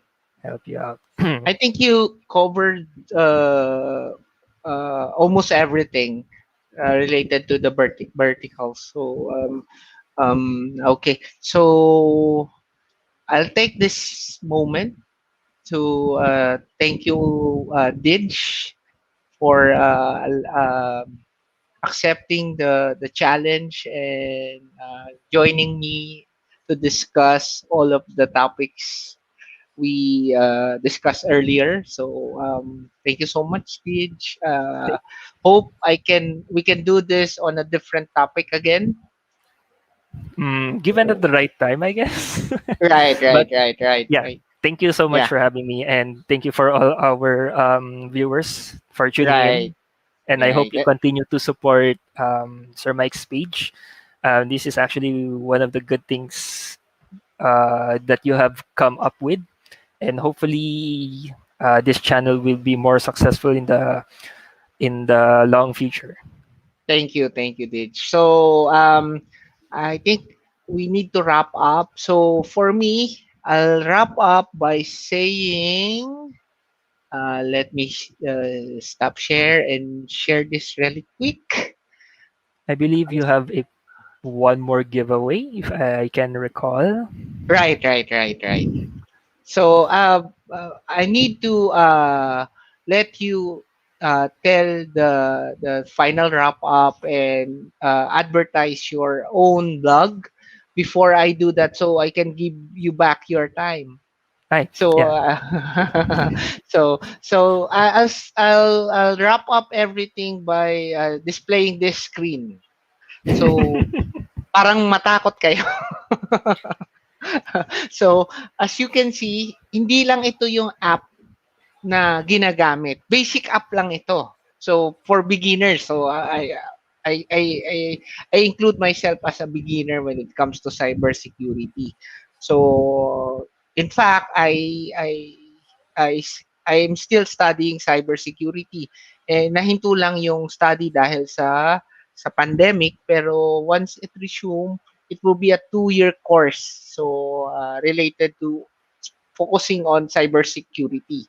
So, as you can see on the screen, lahat ng kilalang social media platform, pati corporate social media, is LinkedIn is there, Google is there, so GitHub is there. So, kung mapapansin nyo, almost everything na ginagamit ng common people nandito sa basic app na to.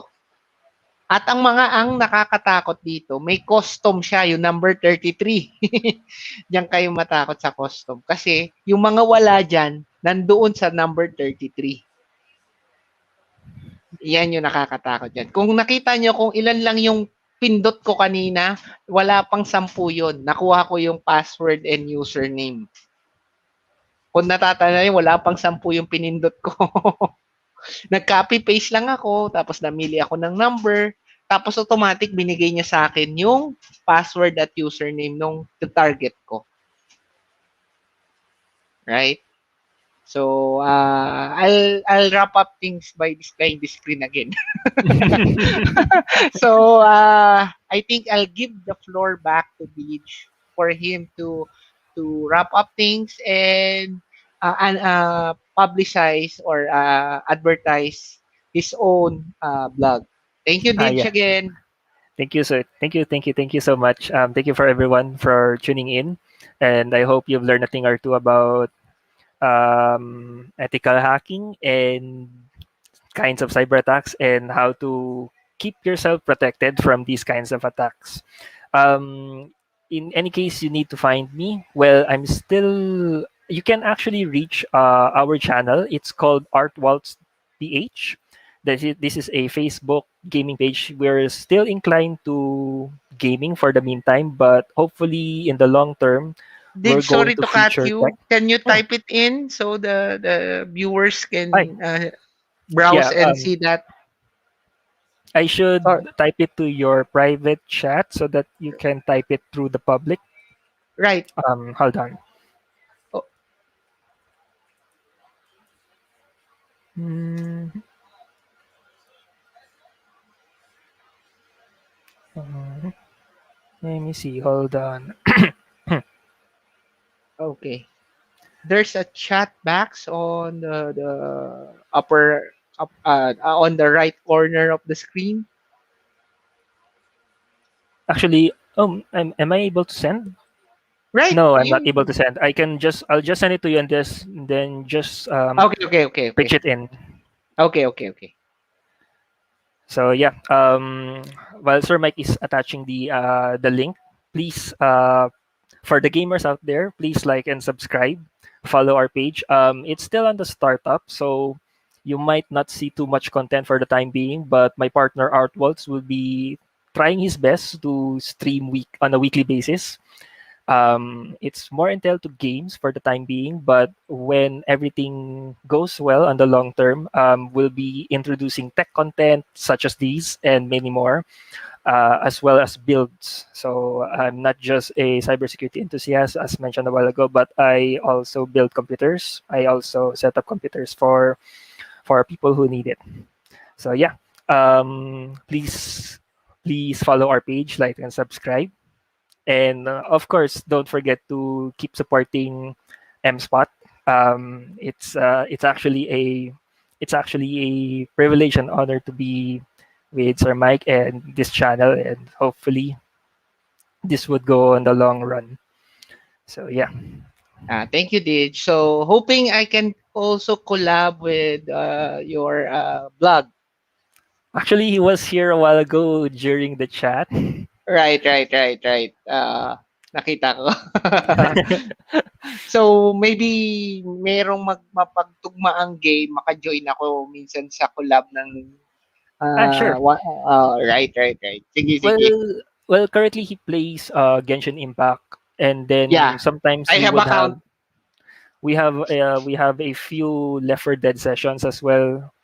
we Oh, are we are also looking into future games like okay. Back for Blood. That's the Mm, sequel to Left 4 Dead. And okay. then yeah, that's pretty technically it. What else? Yeah. Thank you, Art Waltz. Okay. Okay. So maybe I can invite Art Waltz Oh yeah, Apex for Legends. He also plays Apex Legends. right. So maybe I can invite Art Waltz for a blog related to gaming. I mean, Yes, definitely. a Feel topic free. related. Yeah.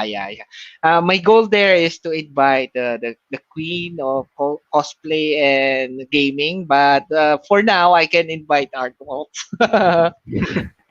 You know the queen, right? The queen of cosplay and gaming. Alodia, Yeah. Gossendale. One of my milestones. I'm planning to maybe who knows? Maybe after watching this, she can provide a schedule. If Dream time on. permits. If time permits. Okay. So thank you so much, Deej, and everyone who watched the blog today. So hoping you somehow learn uh, on how to protect your credentials, how to familiarize with attacks related to hacking. So please be cautious every time you transact over the internet. So I think we cover almost everything, the highlights. So if there are no more questions, I'll be giving back Dig time. So medyo matagal na natin siya na abala. Pero Oo nga, feeling ko naman happy that's 3 naman hours si 30. pero feeling ko naman happy si Dig kasi nakapag-provide siya ng awareness sa lahat ng viewers natin. Ayan. Yeah.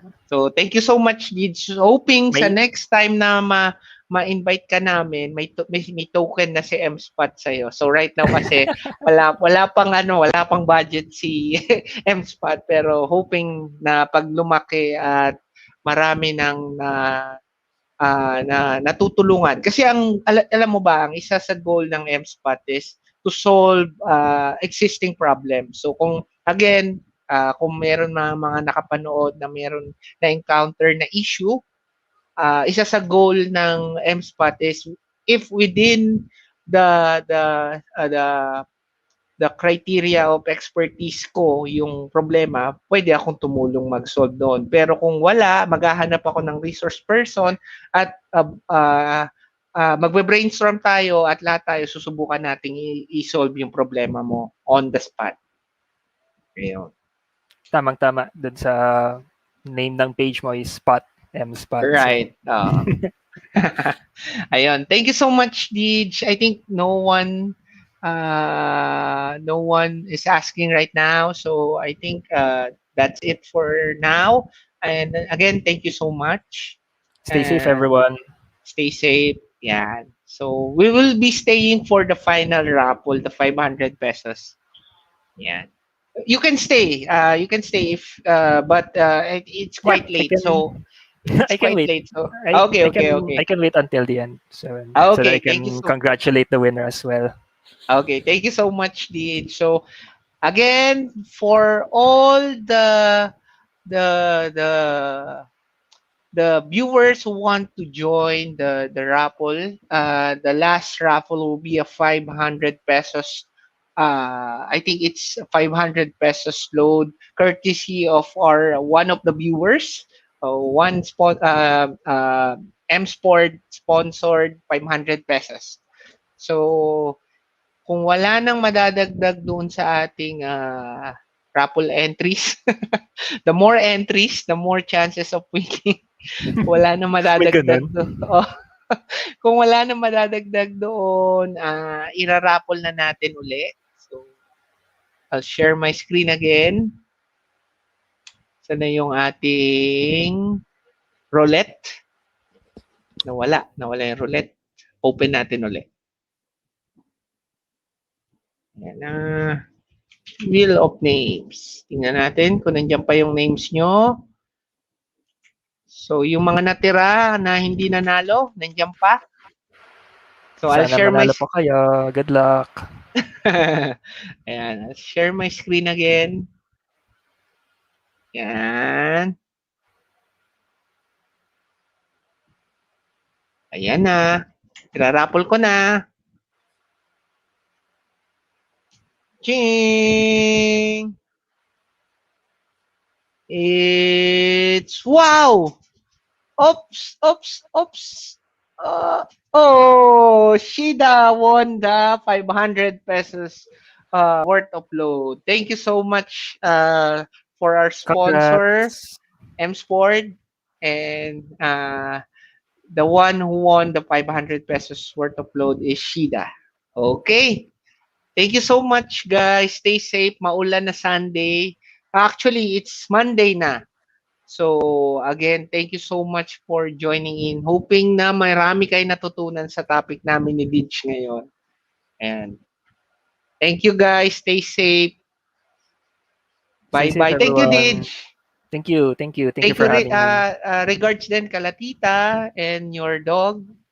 Definitely Uh, will send your regards. Regards to okay. your family over there. Hopefully Thank everyone is safe at your end. Right. Hopefully everyone watching us is safe. So we'll be praying na mawala na tong virus na to. Yan, para bumalik na tayo sa normal. Okay? Again, guys, thank you so much and please stay tuning sa M-Spot and wait for the next topic. I'll be posting on our Facebook account and YouTube account. Okay? Thank you. Bye-bye. Good nights, good mornings, good afternoons, everyone. Thank you, Dij. Bye-bye.